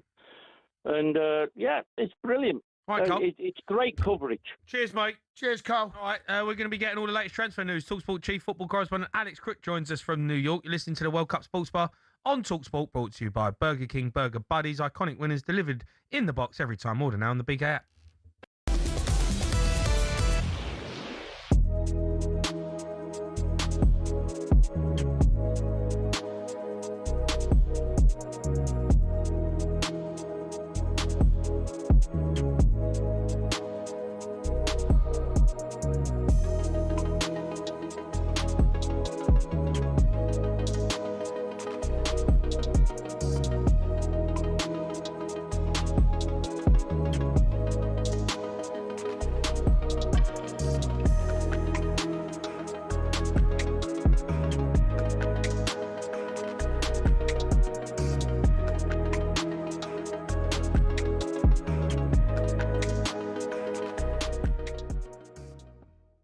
You mentioned him there, right, and about Nico O'Reilly. Now, obviously, the manager made a change because he saw something in Ghana and he thought Spence would have been a better option. But you would have watched Nico week in, week out. Does it faze him, whoever he's playing against, however quick they are, strong they are? Is he just the perfect left back in terms of playing against anyone? I tell you what is the difference between Nico and Jed Spence. Nico will get you a goal. He will get you a ghosting and get you a goal. Yeah. I haven't seen enough of Jed Spence. I'm not Tottenham fan. I haven't seen enough of him, so I don't know. But being biased, he'd be the first name on the City team sheet, never alone the England team sheet. So, and when he came on, he had one of the two best chances. So, I wouldn't be quick to drop Nico. He's whatever he might lack as a fullback, he'll give you going forward the other way. Yeah, I totally agree. And he's fearless. He's fearless on the ball. You know, he can dribble like a midfielder. You know, he's a top player. Let's sort of move it on to City while staying with England. You are edging closer to a deal for Elliot Anderson.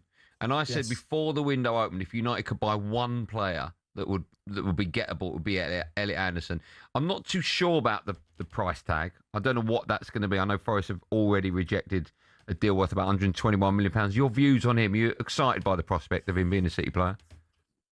Yeah, I mean, I've never taken much notice of him, to be honest. You know what I mean? He's one of those players that you don't really, he scored against us last season and he was great. But the price tag, well, silly money for footballers, you know what I mean? Is any footballer worth that amount of money? But looking at him in this World Cup, he looks the real deal to me. He's got a good engine. He's forward thinking. He knows the league. He gets stuck in. He's perfect for that. I mean, we need a midfield. And he's a perfect replacement for Bernardo. Do you know what I mean? Who also had a great engine, didn't mind getting stuck in. But I think it'd be a great signing if we get him.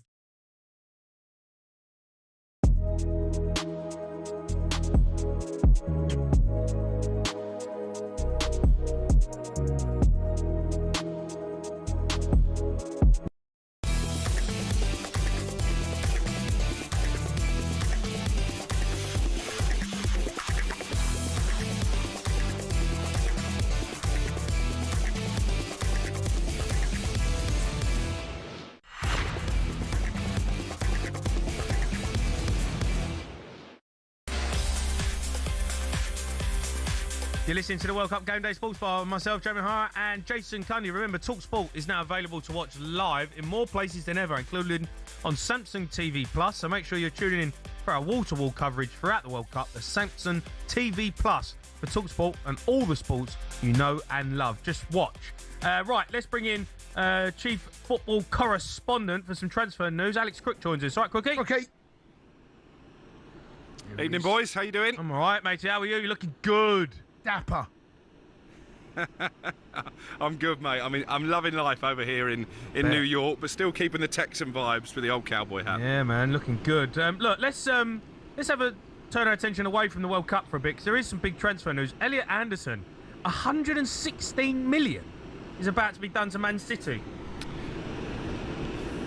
Well, it depends who you believe, Jamie, actually, because Manchester City sources are saying it's a £116 million deal. That would be a record for a British player. If you speak to people at Forest, they're saying it's near £130 million, which would be a Premier League record. So the truth is probably somewhere in between. Either way, this is huge money for someone who actually is a bit of an injury concern for England, I'm hearing in the last hour or so, ahead of that big game against Panama tomorrow. Anderson's such a key part of what Thomas Tuchel is trying to do at the World Cup this summer.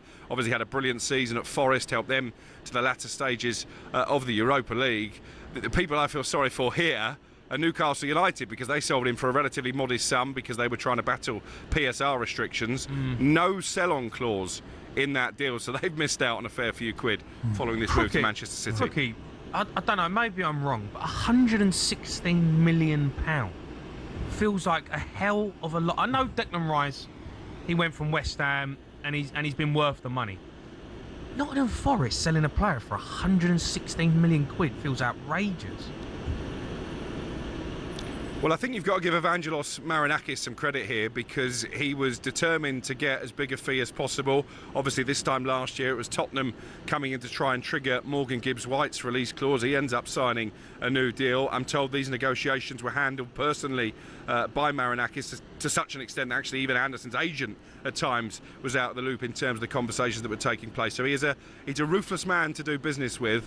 But I agree with you. I said it a couple of times over the last 48 hours.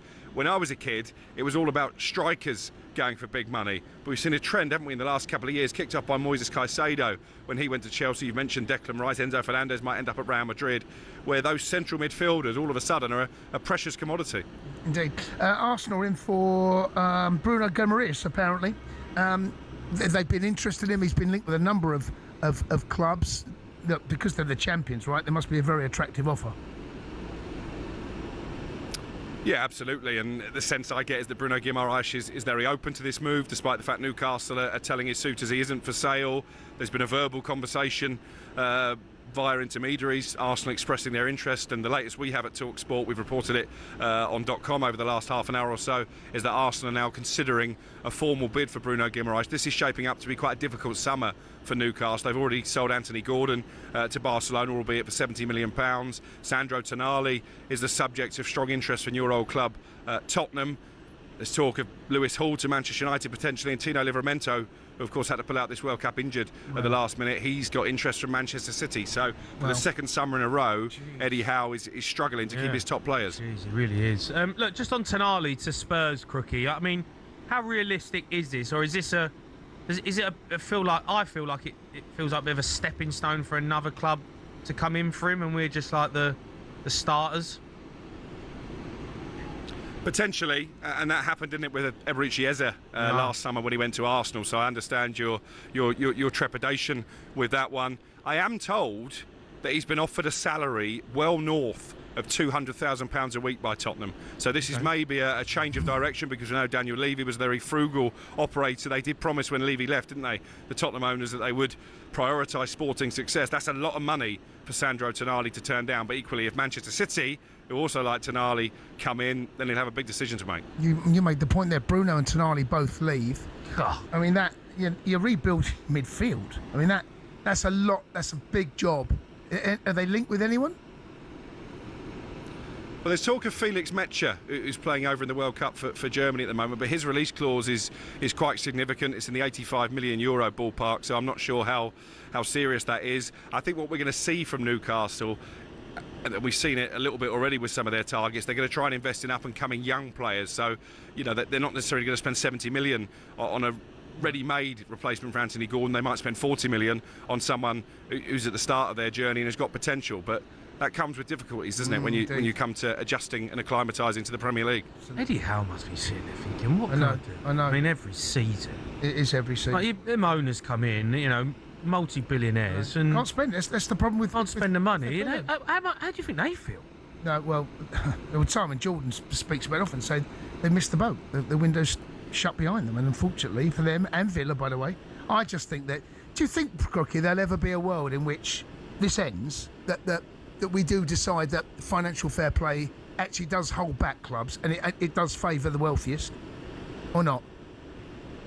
The issue you've got, if you look at the Premier League and the way the voting works, you have to have a majority of 14 clubs in order to get any kind of real change over the line.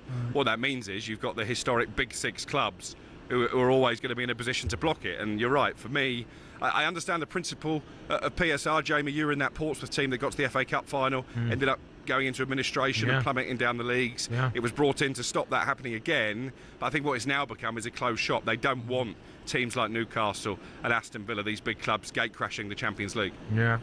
Just Chelsea, they're in pursuit of Crystal Palace's Lacroix.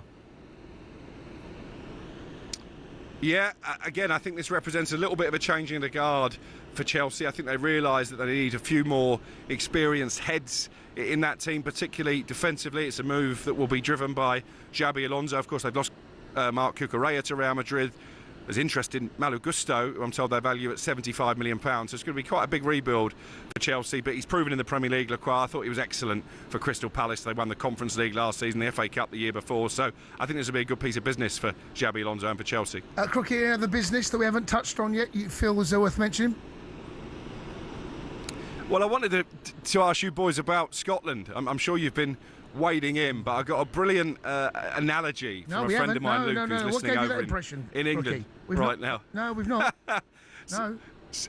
So he messaged me and he compared Scotland's World Cup campaign to this. He said, what's the point in going to a disco and then not asking the girl to dance? And that's sort of what Scotland have done here, isn't it? It just feels like another wasted opportunity from Steve Clarke at a major tournament. No, mate, it's good disco, yo, Crookie. Do you know what I mean? The life and soul of the disco. The disco's the good. best disco. Yeah. Popping off the disco, mate. They're not interested. They're not interested in dancing with any girls. They want to just dance on their own, have the biggest party, cones on their head, being the most fun at the party. Yeah. And to be fair, they've won that World Cup. They have.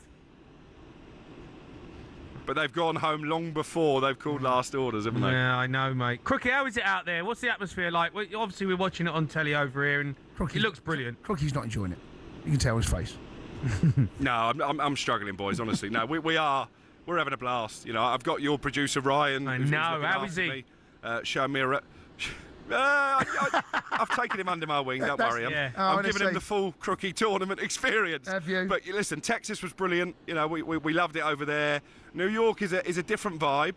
I wouldn't say World Cup fever is quite the same here as it was in Dallas because it's such a massive city. But you know, we're getting there, and as the USA progress into the knockout stages, and they've got a great chance of at least getting into the last 16, if not the quarterfinals, I do expect it to take off. And obviously tonight, England play here in New Jersey tomorrow. The Three Lions are flooding in. We're going to get amongst it, going to go and try and speak to some of those fans, have a beer with one or two of them, and really get swept up in the moment. And hopefully we're going to get a better England performance tomorrow than we got against Ghana, because it's been a brilliant trip ruined by that 90 minutes. Yeah, Crookie, just quickly on that, because you said Elliot Anderson's picked up an injury. Rich James as well, right? He's out, potentially out for the tournament.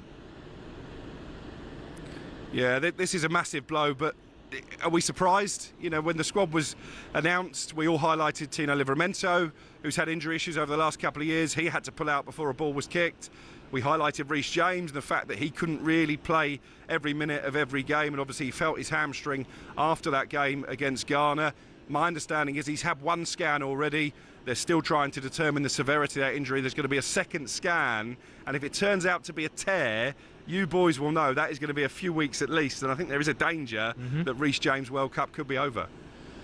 God, yeah. I mean, oh my gosh! I feel for him because he's such a good player. I mean, the whole thing is you know, to lose two right backs. It's a disaster. Yeah, it really is. It is. I mean, we know that Conser can play there. We know Conser can play there, but it is a bit of a. Crookie, enjoy yourself. Cheers, Crookie. Ryan under wraps. Yeah, look after him. I'll do my best. Cheers, boys. All right. Alex Crook there, chief football correspondent. Up next, we're going to be joined by the Athletics' Simon Johnson. We get tomorrow's back pages. You're listening to the World Cup Sports Bar on talkSPORT, brought to you by Enterprise Rent-A-Car. Here for it. Book now at enterprise.co.uk.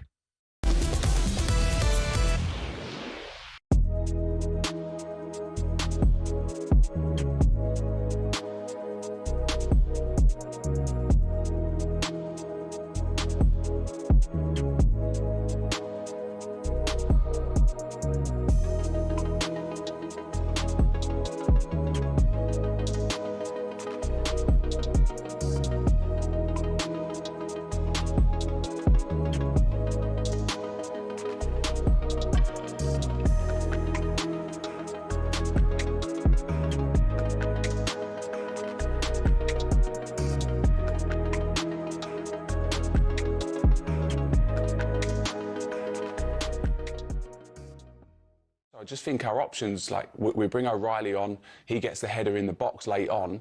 You start putting bodies in the box against these low defensive block teams.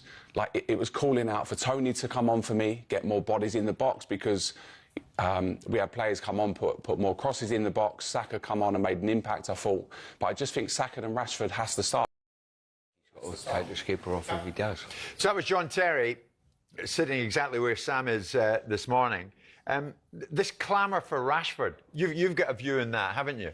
Well, I just don't remember the last time Rashford started the game for England was particularly impactful. It's always the way, whatever you haven't got is what you cry out for when you don't get the outcomes that you want. The main thrust of England's game was they didn't fizz the ball around. If you move the ball quickly, you move people around. And it was interesting that they put Saka on, which I think makes a lot of difference when he comes on, because he's a clever player, he creates outcomes. And the numbers that he throws out on the field are quite staggering when he's actually on the field. And then he shifted Madueke dugout side so that the coach could be in his ear driving him forward. I think the other thing, I think Rashford comes on as an impact player. If you're playing the last 20 minutes of a game and Rashford comes on with a wild hair up his backside because he hasn't been in the side, he's been replaced by Anthony Gordon at Barcelona and England, and wants to play, which is the Rashford that we've got now. Tragically, for a boy of his talent, he's a consequence player. Every time he does something that gets him consequence, he responds to it. He doesn't play well for a season. The England team need him to be available for the next World Cup. He has a good season. He goes away, gets himself into trouble by not turning up for a training session, gets consequence. The next 3 games, he plays very well. So I don't think Rashford starting is the answer. I think the midfield, popping the ball around against teams that sit in and defend. And interestingly, I watched the Panamanians. These are not a bad side. They are quite a dynamic side. I thought the first 25 minutes, 30 minutes of games against Croatia was quite exciting. And I think Panama will come into this game thinking, well, we're out. So we've got nothing to lose. What's the point of a low block? What's the point of just sitting in? We can have a go at England, and it might suit England. You might find England come out of this game with quite a handy win. Briefly, the two of you and Rashford. Stuart. Couple of things. I think out of the 4 players that John mentioned, 4 wide players, I think out of all of them, Rashford's the best impact player. I also think Better than Saka? Yes. Okay. If I'm looking behind me and I'm saying which one of these 4...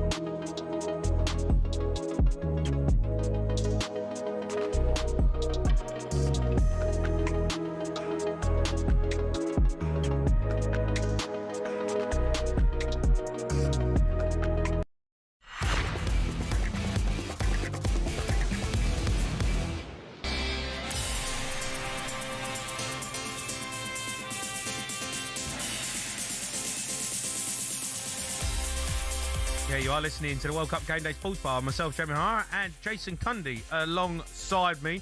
There's still loads to come on the show. We've got a bit of a quiz coming up after midnight, which you're going to need your help in. You can get your calls in for that, 03 717 22 33 Now, though, it's time for this.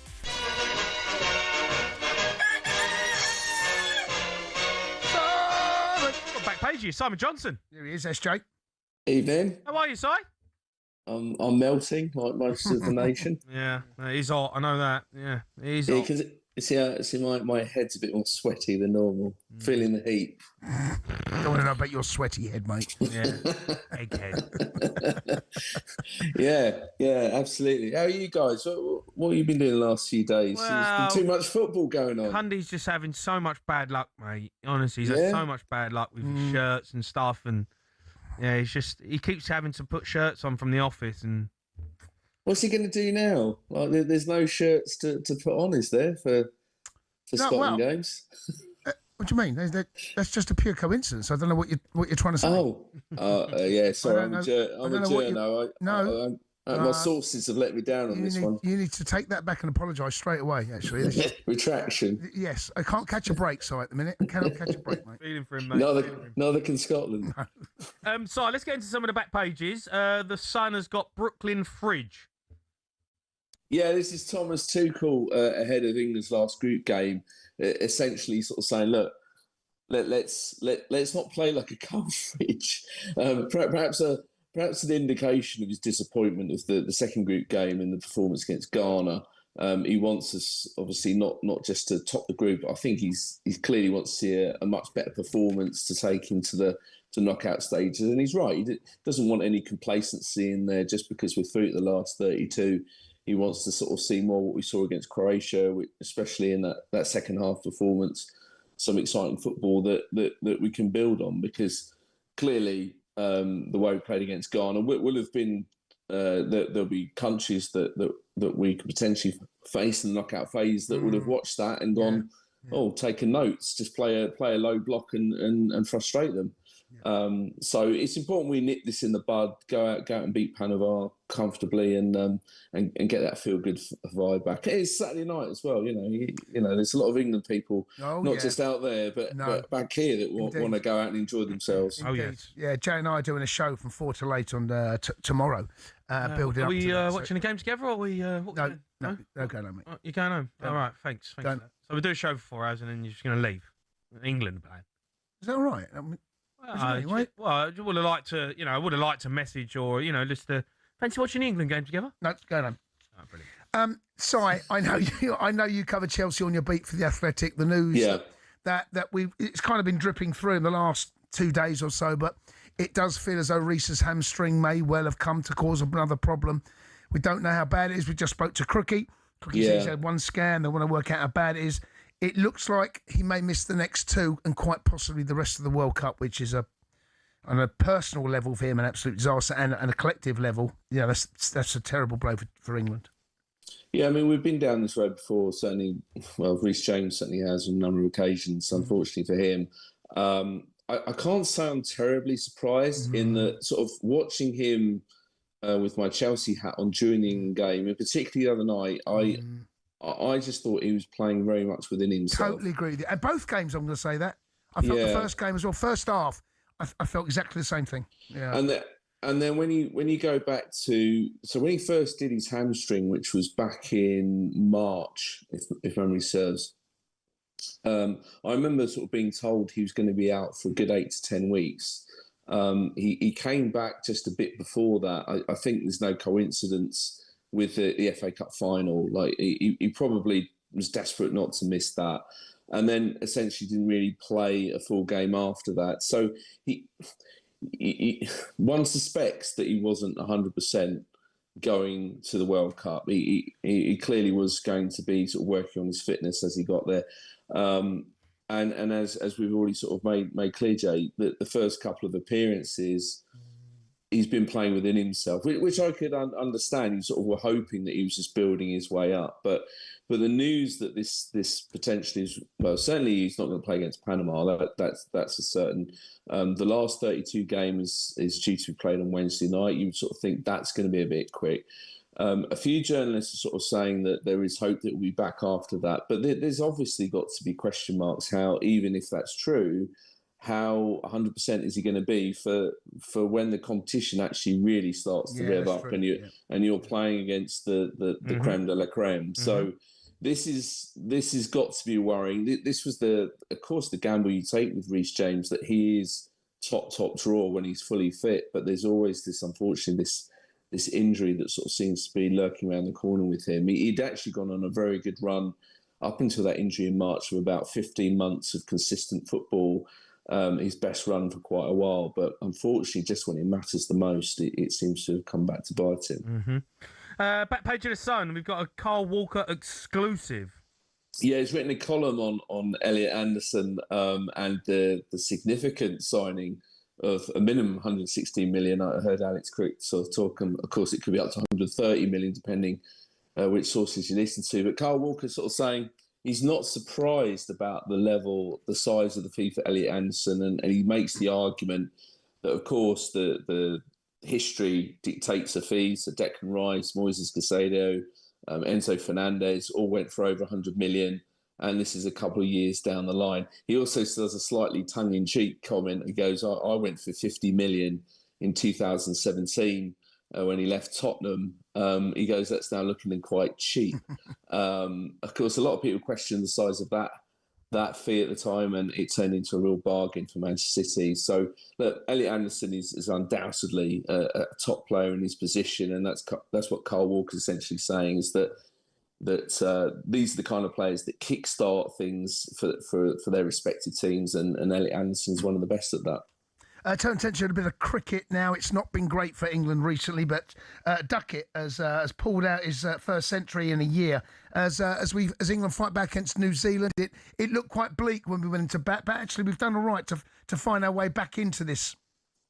Yeah, well, it was looking very bleak. It's sort of about an hour of day one left to play when New Zealand had yet to lose a wicket and had over 300 runs on the board, but started the fight back earlier today. In particular, Ben Stokes, of course, recalled. I said his position was untenable as captain the other week with the nightclub incident and the curfew. Well, it doesn't really matter when he plays like this. We quickly put ourselves in U-turn mode when Ben Stokes. Like, I never questioned his ability as a player. I think he's always been a phenomenon. But then Ben Duckett, his emotion when he scored, got to his 100th run was there for all to see. Of course, he's been through a really tough time, not just with the bat, also sort of came under scrutiny for his behaviour during the Ashes and being caught on social media, clearly very intoxicated. So he's been going through some tough times, but it was great to see him batting like his old self and helping get England back in his test match now. It's important we kick on again on day 3 and make sure we try and build some kind of lead over New Zealand. Okay. Si, you're a star, mate. Thank you. Cheers, Si. Top man. Pleasure, guys. All right, Simon Johnson there. Those are your back pages.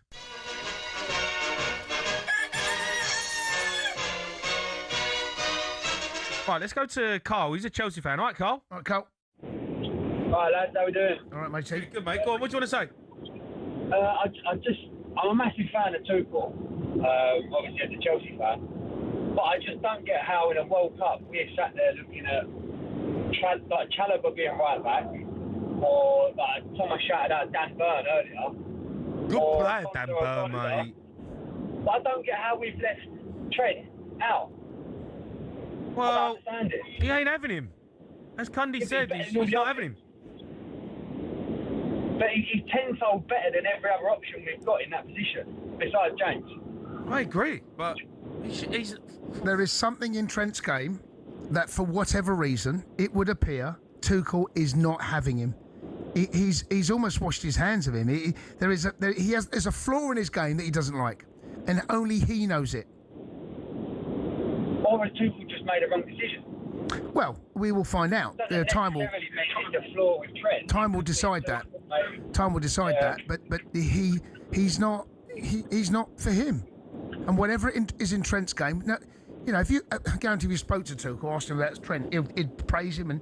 But for whatever reason, in this squad at this moment, you know, guarantee if Tuchel came in as Liverpool manager when Klopp came in, he would play Trent. He would play him. But he's got a choice now. He doesn't have to play him. He doesn't have to be in his sququad. There is something in his game. I feel like if we don't go all the way and right back ends up being an issue, that's in hindsight a terrible, terrible decision. Yeah, well, I mean, every squad this happens. You know, look, I've covered so many squads with England, and there's always the debate when the squad comes out. Players that are left out who should be in, and players that are in that should be left out. Happens every squad. It'll happen for. Yeah, no, I agree. And we'll have our opinion. But you could have that level of backup, and instead we're looking at what's his name, Konza but I don't know. You'll have to sit down and speak to Tuchel and ask him, why haven't you chosen him? Until someone does that and we get a definitive answer on a one-on-one, I think you'll play the politician, Tuchel. I don't think Tuchel's going to slaughter him. Who would you guys start? Spence. I'll go Konza. I'd start Spence. Okay. And do you know what? Can we just have this conversation right now? It doesn't matter who plays right back. Okay? It doesn't matter. Whoever plays right... This is not... He ain't... No, against Panama, it doesn't matter. But you need to get someone in there. If Reece James ain't going to play, you need to bed someone in. Okay, but let's not pretend that whoever plays right back is such a big critical decision against Panama. But it will be when it comes. Fine, and we'll have that conversation when it comes around, right? Who we play? Who's on that left-hand side? If we draw Ecuador, yeah, well, then we have the conversation. It may well be Jed Spence. That may be the conversation. Konza may come in and do a brilliant. But whoever plays on tomorrow evening, that is not going to decide whether we win or lose the game or not. It simply isn't. No, I agree. But in the later stages, it can. That's true. Yeah. And even against a team like Ecuador, it could be dangerous. Yeah. Cole, listen, mate. Thanks for your call. I'm going to squeeze Jay on. He's a Liverpool fan, right, Jay? What, Jay? Hey guys, how's it going? I'm all right, Jay. All right, go on. What do you want to say? Yeah, love the show. First of all. Oh, cheers, Jay. Good show. Listen, I just wanted to echo what other people are saying. Really, like first half, we looked great, and we looked like a brand new team. And then all of a sudden, it was like second half, we turned back into a Tuchel team, and a Southgate team. Like it was so negative. Yeah, but you know what, right, Jay? And me and Cundy done the show straight after the game, and we were negative, and you're saying, "Oh, you're same old." But we won the first game, and we played really well. Right, second half we played brilliant against Croatia. We had a stinker against Ghana, but they made it difficult for us. If you're going to have a stinker in the World Cup, it is the second game of the tournament after you win the first, right? We've got it now. Yeah. And not lose. Yeah, and we didn't lose, right? We didn't get beat. So we're basically through. Now, it's knockout football, right? You beat Panama, it's knockout football, right? So we can learn from that. We will have learned from that. He would have learned, Thomas Tuchel, from that performance. And the players would have learned. And the players will know that they can't put in that performance again. So, yeah, it was bad. I don't think we're going to see that again, though. I genuinely don't. Yeah, no. To be fair, Jamie, I hope you point, and I hope you're right, because I was really disappointed because the Croatia game was unbelievable. We were so. But Croatia come at us though, didn't they? Croatia pressed us, and I think that's a risky strategy against England because we got good players to open you up. But when you sit off a Ghana team who are just playing for a draw, it's like when you watch Man City play at home and teams put 11 players behind the ball. You get frustrated. I've seen Chelsea do probably, that. Honestly, that's probably what we're Ghana done. They looked at that game and thought, well, okay, we're not going to be. So here's the thing with Tuchel. He's had a good look at that. He'll have watched that game, I'm guessing, 2 or 3 times, right? And he's slowed it down. There'll be clips. They'll clip things up about moments where they could move the ball quicker. That was the thing for me, move the ball quicker. I know Gordon come in for a huge amount of stick, and I get it, because Gordon was terrible. My argument was always with Gordon, the ball took its time to get to the left-hand side, but the ball's over to Nona Madueke when there was a long raking pass, done it in 1 and 2 passes. When the ball gets over to Gordon, Gordon's up against this brick wall. Now, could Gordon do better? Yes. But he didn't have the same... The amount of times Nona Madueke had a 1v1 with the fullback. Gordon never had that. Never had it. And I don't quite know why we were so lopsided in moving the ball so quickly out to Nonny and so slow out to Gordon. And Gordon was like, by the time he was his first touch, he's got someone breathing down his neck and he's got someone covering him. Where's he going to go? Yeah, I agree. He could have done a bit more, but I felt we could have done more as a unit. Yeah, 100%. Totally agree with that. I mean, I don't agree with your hat, but I agree with you. What do you mean don't agree with the hat? No, it's a good hat. What do you mean, Jay? Hat's on Come point. on. Well, are you Scottish? Half. What half? What half? What's half Scottish? My dad's Scottish. What about your brain? Legend. Jay, listen, mate, thanks for your call. Up next, we're going to be getting team news ahead of 2 huge games in Group H tonight. You are listening to the World Cup Game Day Sports Bar on talkSPORT.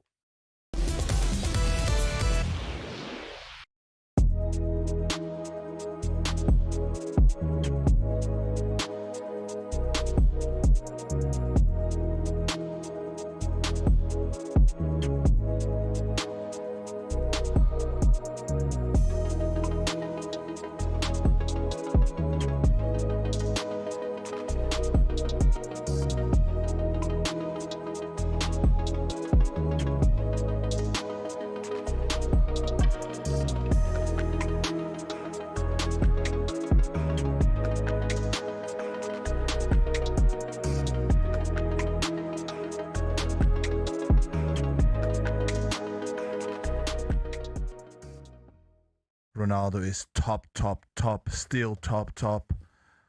But Haaland, for instance, is a better finisher. Let me ask you this. In world football, I said this, Bentley, on yesterday's show, and I got a little bit of criticism.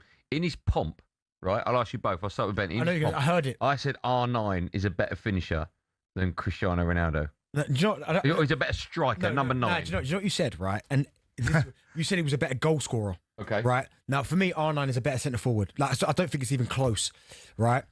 But what people will do is look at the numbers. And this is where sometimes stats-wise, like the new generation will go, if I say R9's better than Ronaldo, Cristiano, they're going to go, are you crazy? He's got 1,000 goals. But sometimes it's not about just stats. It's about what does your eyes tell you. And anyone who's watched it, you would have watched him. R9 is the best centre forward I've ever seen. R9, for me, that's my hero. He is... That's why I wanted to become a striker. You look at him, and Ronaldo has done absolutely magnificent, and Ronaldo, it's all about numbers and goal scoring, and he's obsessed with that, and that makes him so good. But R9 is just phenomenal. He's just incredible. Better. As a footballer, so you much both more agree with natural. me on that. Yeah, but you said the way you said goal scorer. Yeah. Now you can't compare the numbers because Ronaldo's numbers are crazy. You know what I mean? Like a better player. He's a better player. Yeah. He's a better player. He's the things that he used to do, picking up the ball and dribbling. The goals that he scored for Barcelona. Oh my God! If he didn't injure himself with his knee twice. Oh my God! So can I say, because they'll clip this and stick it out there, right? You're both saying, and you're agreeing with me that R9 is a better striker than Cristiano Ronaldo. Yes. You're both saying that, Jimmy? Yes. Okay.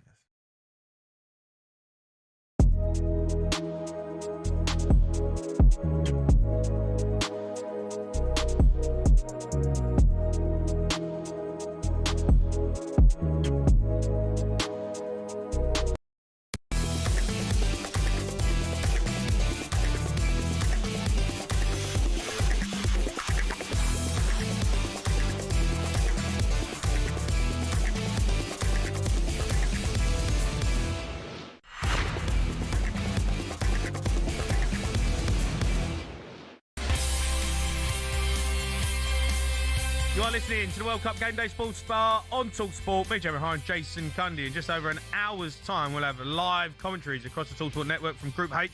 On talkSPORT 2, we'll have Cape Verde v Saudi Arabia. Kevin Hatchard has team news for us. Yeah, thanks, Jamie. Cape Verde have already made history by reaching these finals in the first place, but now Bubista and his players stand on the cusp of sporting immortality. A win would guarantee a place in the last 32. A draw may well prove to be enough.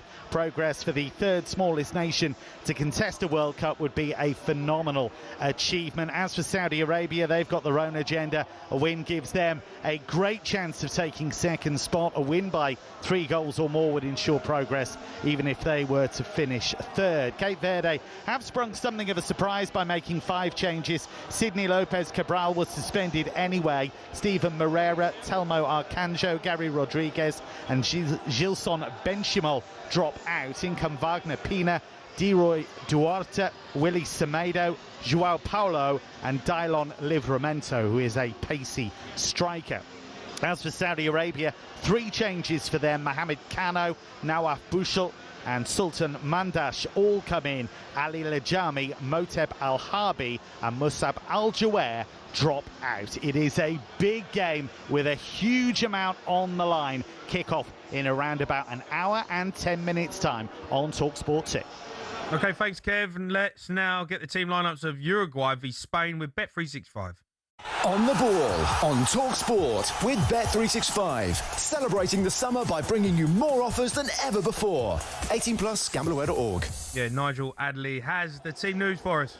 Yes, good evening, Jamie. Massive game for Uruguay. They've really underachieved so far with those draws against Saudi Arabia and Cape Verde. They may have to win this game to go through. There have been all sorts of problems off the field involving Marcelo Bielsa, who has described his own attitude as toxic at times. A number of the players apparently haven't bought into his methods. Only 1 change from that draw with Cape Verde, and Darwin Nunez, the former Liverpool striker, comes back in to lead the attack. Vinas is the player who makes way. Spain basically need to avoid defeat to win the group and ensure that they will go through and meet the runner-up from Group J, which is currently Austria or Algeria in the round of 32. If Uruguay finish second, they'll have a South American derby with Argentina. 2 changes for Spain today from their side, which were very comfortable against Saudi Arabia. Marcos Llorente and Arsenal's Mikel Merino come in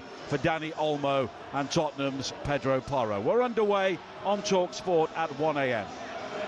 OK, those were the team lineups with Bet365, 18 plus, gambleaware.org. On the ball, on talkSPORT with Bet365. Making this summer even bigger with Matchday Reveal. Available every day. New and eligible customers. T's and C's apply. 18 plus, gambleaware.org. Jace, obviously we've seen all the big boys play now. Spain have got one more to go. We've seen teams who have qualified. At this moment in time, would you say France are the team to beat? Yeah, I don't think you can look past France right now, and they were I think your favourites as well to win it. To win it, they're number 2 actually. Seed Spain are number 1, but their attacking options, it's quite ridiculous, quite ridiculous. And there's players there that would start in a lot of nations teams that can't start. Well, Turkey can't even get a game. Turkey can't get a game. I mean, Bakola and Doué, there's one side, you've got Dembele, kind of playing in a different position he does for PSG. Yeah. Mbappe's down the middle. And they're starting to click. I have to say, though, the goal that Norway scored defensively, there were 1 or 2 moments. They conceded Norway had penalties. a good chance. They did. They missed a penalty as well. They made it. Sven Larsson, what a terrible penalty. He'd done this. There was a similar penalty last season when he played for Wolves. So nonchalant, walked up, and honestly, when you miss a penalty and you do it like that, it looks terrible. Yeah. You've got to score. If you walk up and just literally dribble the ball past the keeper. It's terrible. You're not even looking at the keeper as well. Yeah. I don't mind players who step up and take them 1-step pens when they're looking at the keeper to wait for him to move. Do you know what I mean? Like they're playing cat. You have pace on it though, Jay. Yeah, but he's just rolling up. It was awful. It was a bad penalty. But France will take some stopping. They're the ones you want to avoid right now. But I'm just going through the Spanish side that's starting now. I mean, Lamal starts. He's obviously got his World Cup, scored a goal. Pedri's on the left hand side, Moreno. But there's players on the bench. You know, you talk about what we just spoke about with France. I mean, they've got Gavi on the bench. You know, Nico Williams, Ferran Torres, Zubimendi. This is a game where he's rotated his pack here. There's no doubt about that. Yeah, they look good. Yeah. Do you think England can go all the way? What do you think we're getting? Can we win it? Yes. Will we win it? No. Doesn't make sense. Well, we can win it. Of course we can win it. Can France win it? Yeah, there's a lot of teams that can. If you ask me, can England win it? Yeah. Will we? No. That's it. That's where your head's at. Yeah. But, you know, we've seen that under Gareth Southgate. We've had some really fortuitous routes through in a couple of tournaments, right? The group was easy. Yeah. The pathway was easy, and we fell. This pathway, this group and the pathway through looks like it's going to be much trickier. And if Tuchel had the pathway that Gareth had, who knows? Right? And we couldn't quite get over the line. This looks a real tricky one. It's a bit dodgy. It does, doesn't it? It does look dodgy. Yeah. When we get knocked out by Ecuador. You come out of a nightclub, mate, about 4 a.m, you look down the road and you got, who's that one? It's Ecuador. Don't know. And I look at them, right? And you come out of a nightclub the next night and you go, it's Argentina. and you come out, it's like a bit murky at 4 or 5 in the morning, Joe. Yeah. And you're going, don't feel quite as comfortable. I did 4 or 5 in the afternoon. I had a few of them nights, that's for sure. You and me both. Right, up next, we're going to be hearing from England manager Thomas Tuchel, ahead of England's final group game against Panama tomorrow.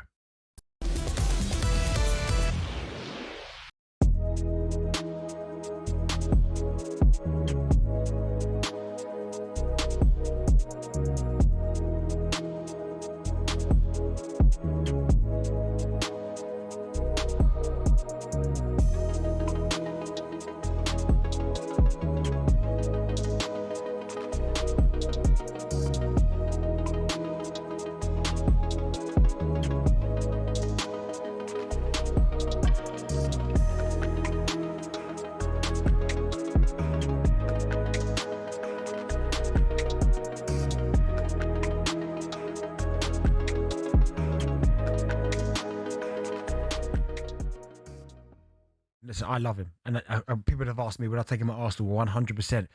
But you look at the last 2 seasons, Real Madrid, and then you look at the last 2 seasons for PSG, the 2 Champions Leagues. They were chasing the Champions League for so long. He moves out. They win back-to-back. It just doesn't look well on Mbappé, does it? You could say that he's responsible for that. But in the meantime, when you see what Luis Enrique, the Paris Saint-Germain manager, has changed, the way the team has changed, the unity, everybody is playing for each other, they're fighting for each other, on the pitch. And that's why, in every team they've met, they're beating because of that. They have the quality, but they show, real mentality, unity all together, the togetherness, But Kylian Mbappé, I think I won't be the guy who will say that he's the one who is responsible for the mess at Madrid. I think if you have Mbappé in your team, you are in a good position to win something. It depends as well of other players, The ego of players, in Madrid is so huge and devastating, in the dressing room. Is he the best player on the planet? Actually? Yeah. I won't say that. He's one of them. Who is? This season? Or you're saying? Right now. If you're going to maybe write a list of your top 5 players, who would be number 1 best player in the world right now? I really love Olise. He's been amazing for Bayern Munich. Yeah. And the way he entered into the national team without any pressure, and the fight that he's doing exactly what he does with Bayern Munich. He plays with freedom and with creativity, and happiness. For me, it's very important. You think he's the best player on the planet?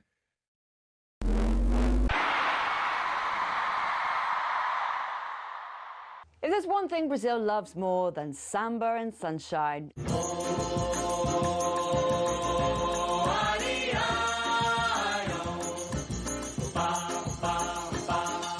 it's football, or as they call it, futebol. And trust me, this love story goes way back. It all started in 1884, when a young Brazilian named Charles Miller returned from England aged 21, carrying a pair of footballs and a Hampshire FA rulebook. He was basically the original influencer, bringing back trends from abroad.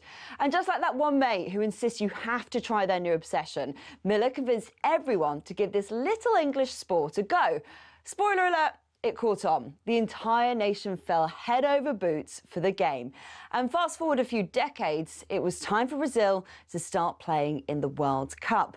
Then came 1958, the year a 17-year-old kid named Pelé showed up and said, "Don't worry, I got this." Brazil won its first World Cup and respectively put down its mark on the global football stage. From there, Brazil kept adding stars to the jersey. 1958, 1962, 1970, 1994, 2002, making it the only country with 5 World Cup titles and the only country to participate in every tournament. Not that they like to brag or anything. Okay, maybe a little. And the style? Pure magic. Jogo bonito, the beautiful game. It became Brazil's signature. Think dazzling footwork, joyful play, and the occasional move that makes you wonder if gravity just took the day off. Today, football isn't just a sport in Brazil. It's part of the national identity. From street games played with anything even slightly round to packed stadiums exploding with colour and noise, Brazil lives and breathes football. So, the next time you see that iconic yellow jersey, just remember, it all started with one guy, 2 footballs, and a nation ready to fall in love.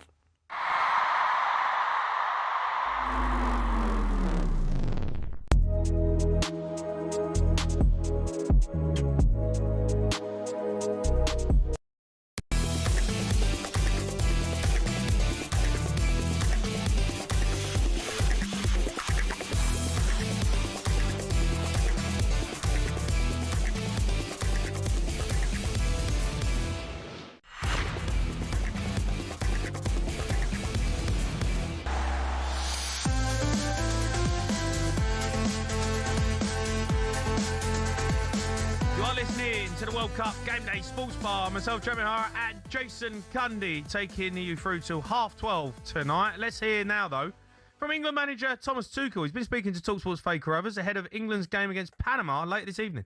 Thomas, good to see you. First of all, how is Reece James? How long is he expected to be out for? Don't know yet. He has a minor hamstring issue and will miss this match. And then we see match by match. He didn't train the last 2 days and is on an accelerated recovery program, and hopefully it works out. We all love the benefit of hindsight, as you know. Is there any part of you that thinks it was maybe too risky to bring 2 right backs in Tino Livramento and Reece James, who've had injury-proven seasons? That was the decision. At the moment we took the decision, we believed in that decision. I still do. I could have been more cautious and let Reece maybe take Reece out in the hydration break in the last match, but okay. If that's a situation, we still have Jarell Quansah, we have Chet Spence, and we don't have a season to play. As Quansah played on this position on a high level for us, we have a few matches in 3 weeks hopefully to go, and we will be fine. What kind of profile of right back will you need for Panama? Don't tell you. Both of our fullbacks, Jarell and Chet, can play. We see the wingers tracking, so if we bring the fullbacks into attack, we see a back 6 and a back 7 in defense of our opponent, which makes things per se not much easier, not much open. And in the last match, we see a very narrow block of 2 lines. But we see also high press of them if our goalkeeper has the ball, be it in goal kick or in game. So that's a different element to the game. They worship their ball possession more than Ghana. They're less direct.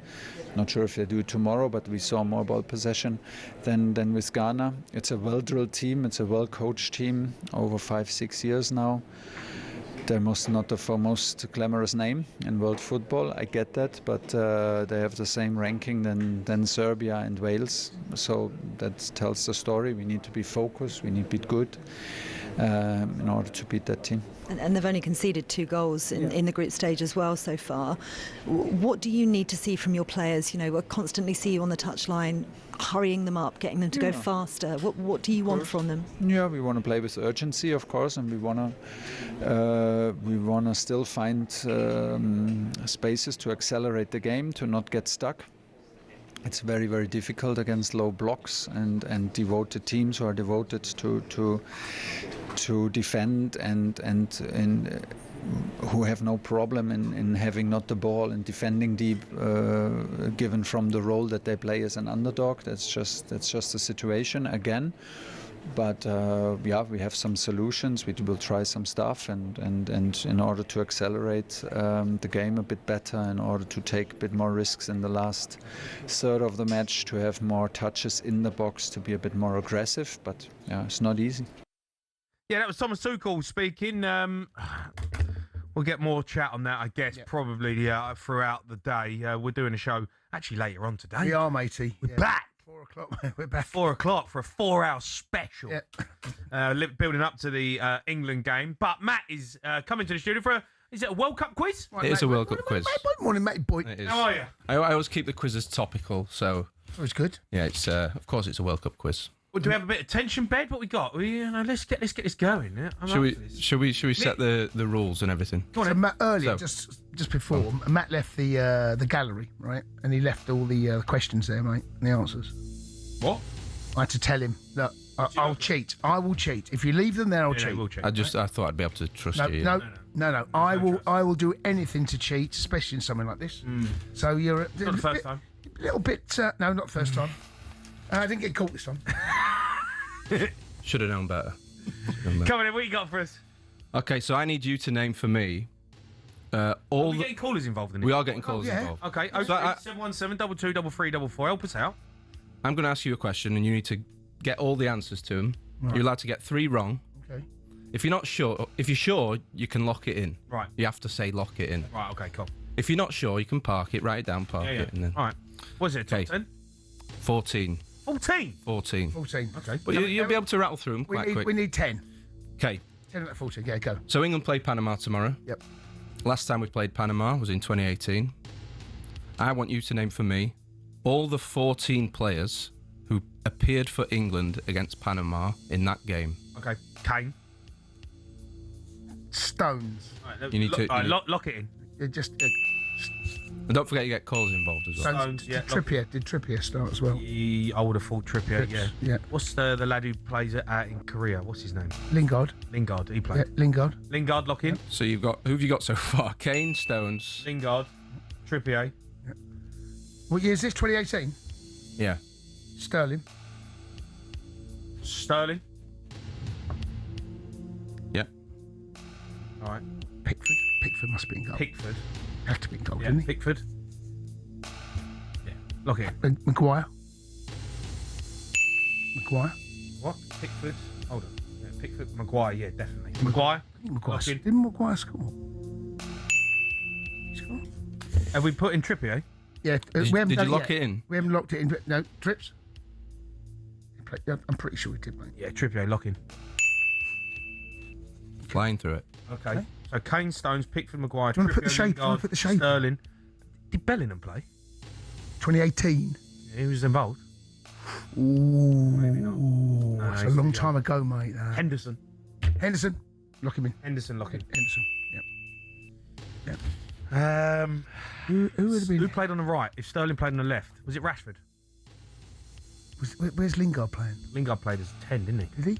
Yeah, I'm sure he did. Go on, look. Henderson. Put Rashford in. Rice? I'm thinking about Rice. Just hold that. I was thinking of Rice, but put Rashford in. We'll come back to Rice. 2018 World Cup. It was. Yeah. No. Put Rice down. What? Right? What? Put him in. No, sorry. Who do you say? Rashford. Lock in. So he didn't. So what is this? He was on the bench. He got played. They played. He was in the squad. He didn't get on the pitch. He was in the squad, but didn't get on the pitch. Not in that game. Right. So who played? How many have we got now? That's So you can only get a hell of a start. You can only get two more. That's a hell of a start, Joe. All right. Oh, so we got Stones and Maguire. Yeah. Carl Walker. Carl Walker. Carl Walker. Lock in. So we need. That's the back four. Yeah. So we've got Henderson. We've basically got Sterling, Kane. Who played alongside Henderson? Well, you said Rice. So how long? So I don't know whether he did. You know, I'm a little bit reticent about that one. I'm not. That's the problem. That's the problem. Ain't Kobe Manu. No, it's too early. Henderson. No. Who played with Henderson? Who played left wing? Well, and we got Sterling. So Sterling played on the right, didn't he? I thought Rashford. So Rashford didn't. Rashford didn't. Who played there? Rashford didn't. And did Lingard play on the left?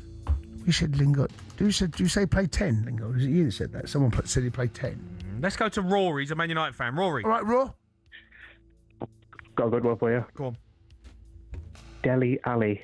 That's amazing. Yeah, Dele Alli. Didn't Dele Alli... Did he score, Dele Alli, or not? Did he score in the round before? Look at Jack. No idea, but he was good at that time. Quarters, did he? Dele Alli. Lock in. Oh, it's an amazing guess, though. It's an unbelievable guess. What do you mean it's an amazing guess? He got it wrong. It's 100% wrong. No, it's an unbelievable guess, though. I don't know if it is, mate. Well, unless he's right, it's an unbelievable guess. He scored in the quarter-final against Sweden, but I don't think he didn't play in that group game. How are you going to get this now? How are you going to get this? So who are we looking for? We're looking for... You need to start parking your answers. And Who are we looking for? Let's go to Simon. He's a Spurs fan. Si? All right, Si. Hi, guys. How you doing? All right, mate. All right, Si. Help us out here. We got one more left to get wrong. Danny Rose. We've got our fullbacks covered, haven't we? Trippier and Carl Walker. Yeah, no, I think that we've got the fullbacks covered. Yeah, I think we've got them covered.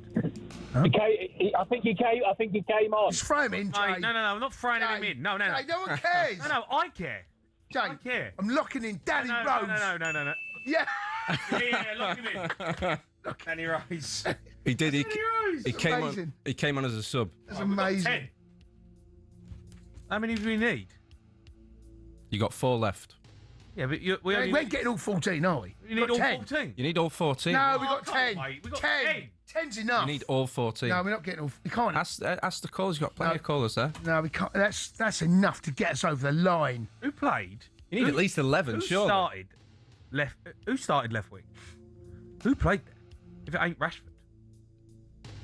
It was Rashford and Sterling and Kane, wasn't it? That was like... Was it Sturridge? Nah. Shall I give you a bit of a clue? Go on. Throughout most of that World Cup, we played a back 5. Oh, did we? We did. Go on. We actually did. Oh, no. 3-4-3, didn't we? Can't be Is him. it Foden?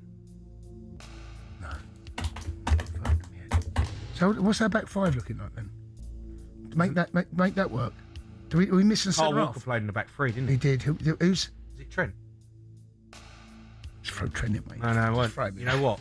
Right. No, I don't know if it was, mate. I don't know if it was. You can park them. Because Trippier played... Didn't Carl Walker... Oh, let's ask Youssef. The Arsenal fan. All right, Youssef. He always cheats. All right, James. A long time no see. How are you, mate? You good? Yeah, not too bad.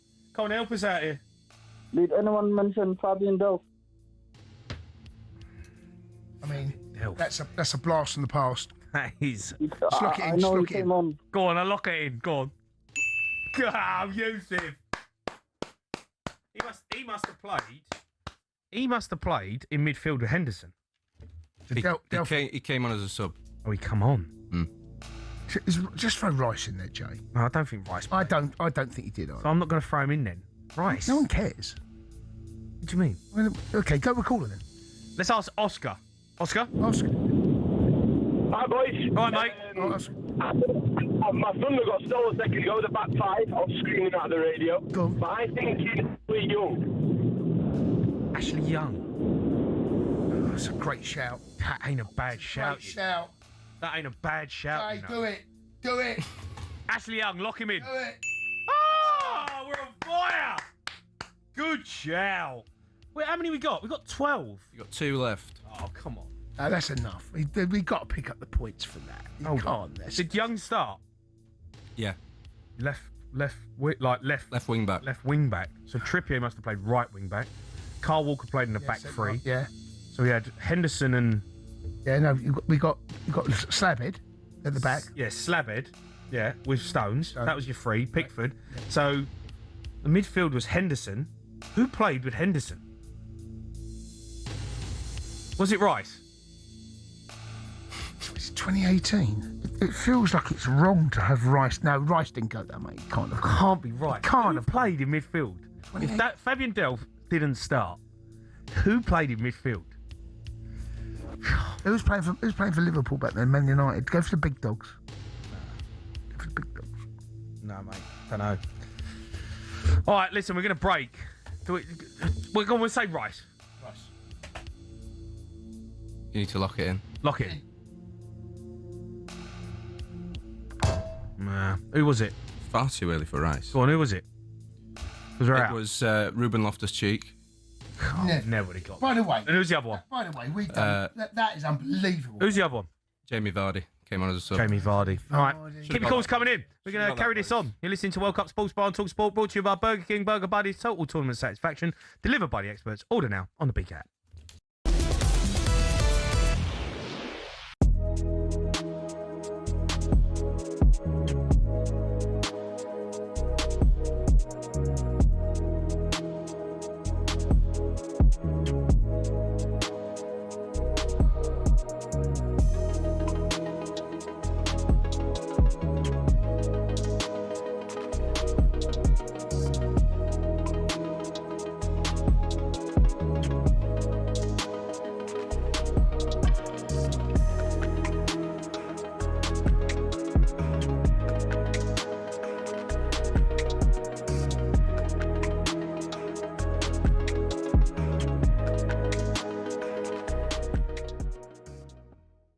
What have you made of Stevie Clarke? He's come under the spotlight for how he's handled the journalists. He's come under the spotlight how he's set up Scotland, certainly in the second game as well. And some people have even questioned why he's had his term there extended before this World Cup. What do you make of that? Well, Stevie Clarke, I played against him, and I know him, and he's not a Jose, you know. He's a very quiet guy, to be honest. And you have to look at what he's achieved as Scotland manager. It's brilliant, absolutely up there with the best. So. You know, people have got to realise in the press, I know the press getting on this, you know, this storm of the fans and the Tartan Army and we party and all that, but the press have got to realise, you know, where our players play, who they play for in the big league and the World League. And we've done well to get there. We could have qualified, and I don't think we will. I think Steve Clarke's been frank and he's been honest. And I think he's right. There's too many permutations against us. Which is going to, again, we're going to be crying losers, you know, oh, if only. I had it in 82. You know, we should have beaten Russia in the final game. We drew 2-2 because we conceded 2 goals against New Zealand first game, 15th of June. So we knew it was going to be tough. And that was a side where soon as Hansen, Dalglish, Strachan, etc. You know, it was a John Robertson. Great side. It's not easy when you get the big league. And, you know, the final stages, and I'm afraid we're just going to be, once again, we're just going to fall short. But it's a shame because the punters are brilliant. But I think the press have got to look at themselves and say, we're a small nation, we maybe have underachieved again. But thinking about it, looking at what Steve Clarke's done, he's not flamboyant, he's not charismatic, excuse me. He's not giving it, you know, he doesn't like doing press conferences. It's quite simple. He's a quiet man, but what he's achieved, we shouldn't forget that. And he's been given a new contract, fine. I have no problems whatsoever with that. And we just got to build, we need to find a star.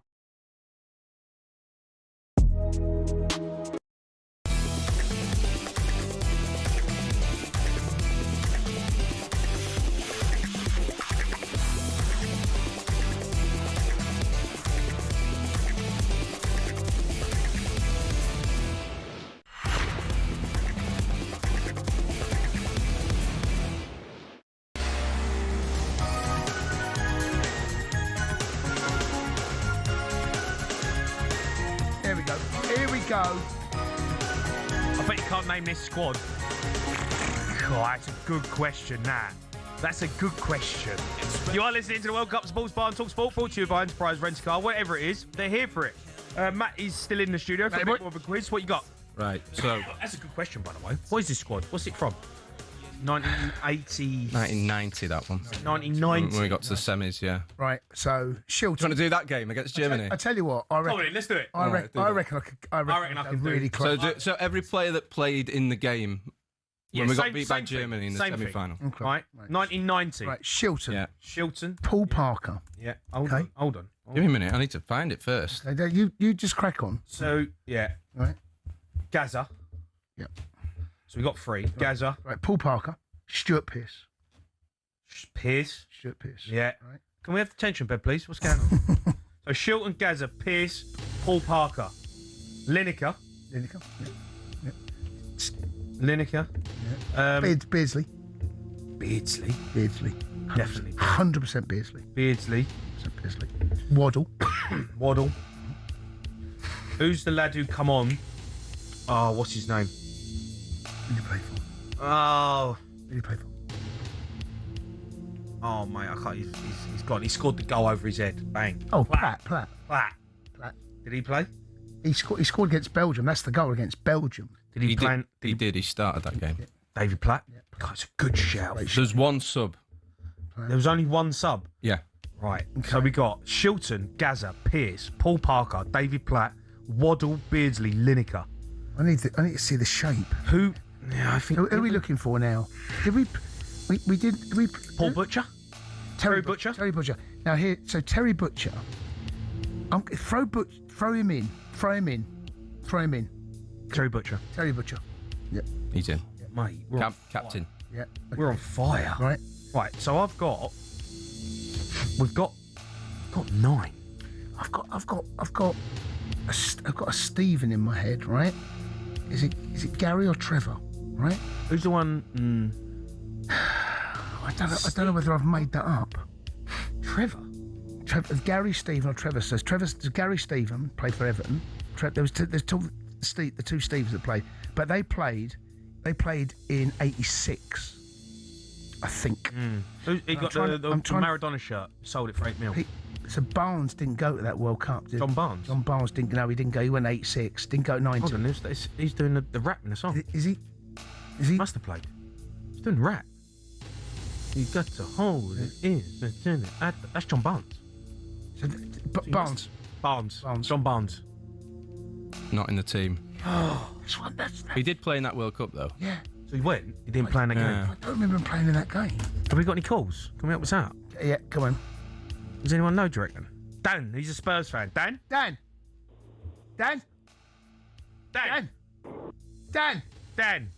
That's just who we are, mate.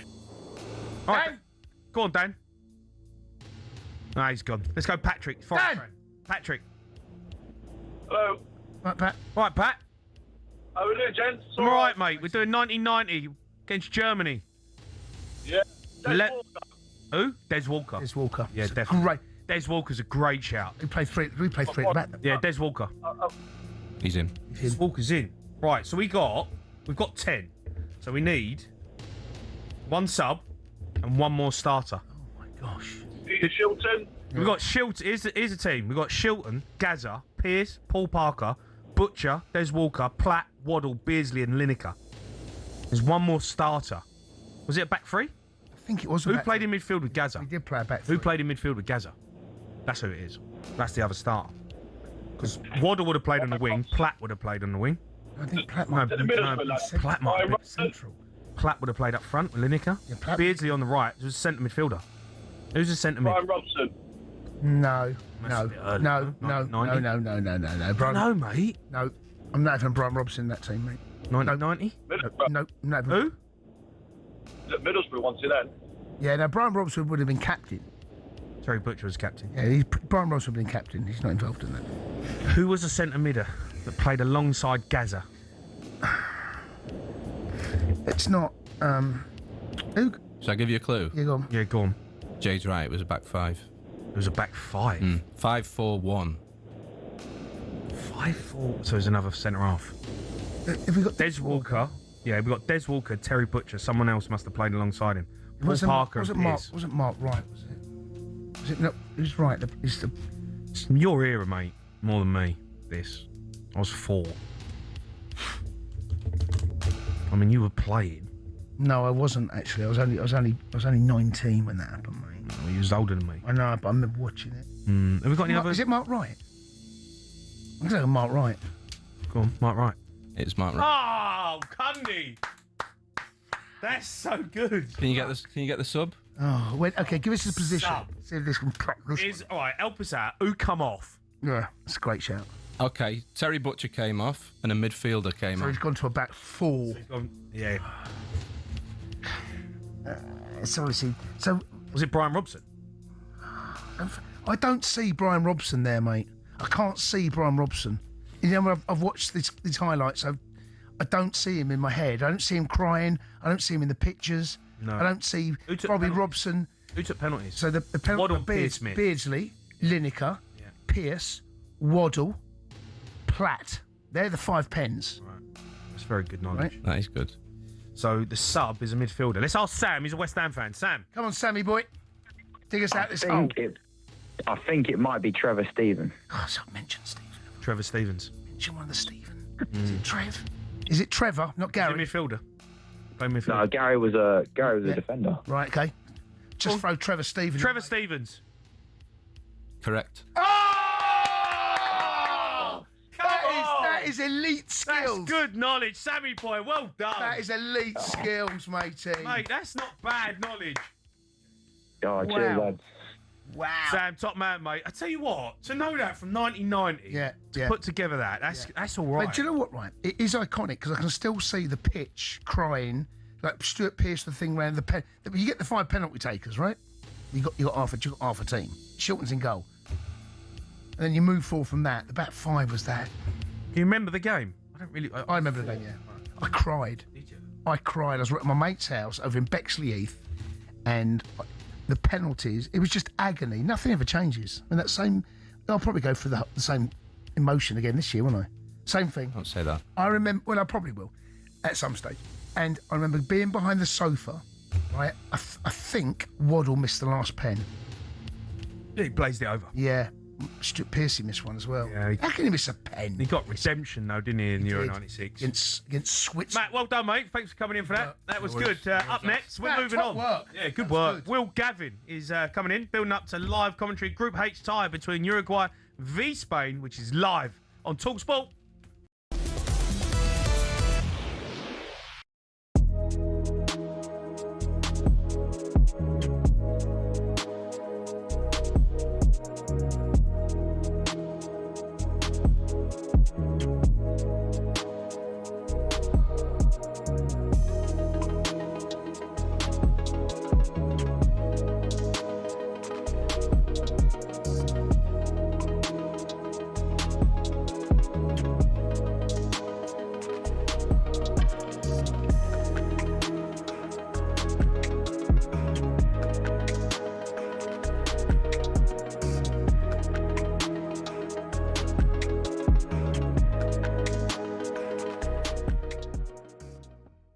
Bentley has been terrified all week about the Ghanaian witch doctor he slagged off. No, he did not. Supposedly putting a curse on Harry Kane and England's number 9, subsequently missing a sitter. Now, thankfully, the witch doctor, of course, lifted the curse. It's funny. Right. Now, there was a report in The Sun that you, Emmanuel, were cursed by a witch doctor. It's Senegal. Ignored it 2002. and got injured. Yeah. Tell me about that. Yeah, before the World Cup in 2002, no, after the World Cup actually, because we went out very quickly, during the World Cup in Asia. And when I came back, I was in holidays in south of France, and I had a friend, he was selling watches, on the beach, and he was expecting me. He was waiting for me for days, and then when he saw me, he came to me straight away and he said, "I'm so happy to see you because I have something important to tell you." And I said, "What is it?" And he said, "You have to be very careful because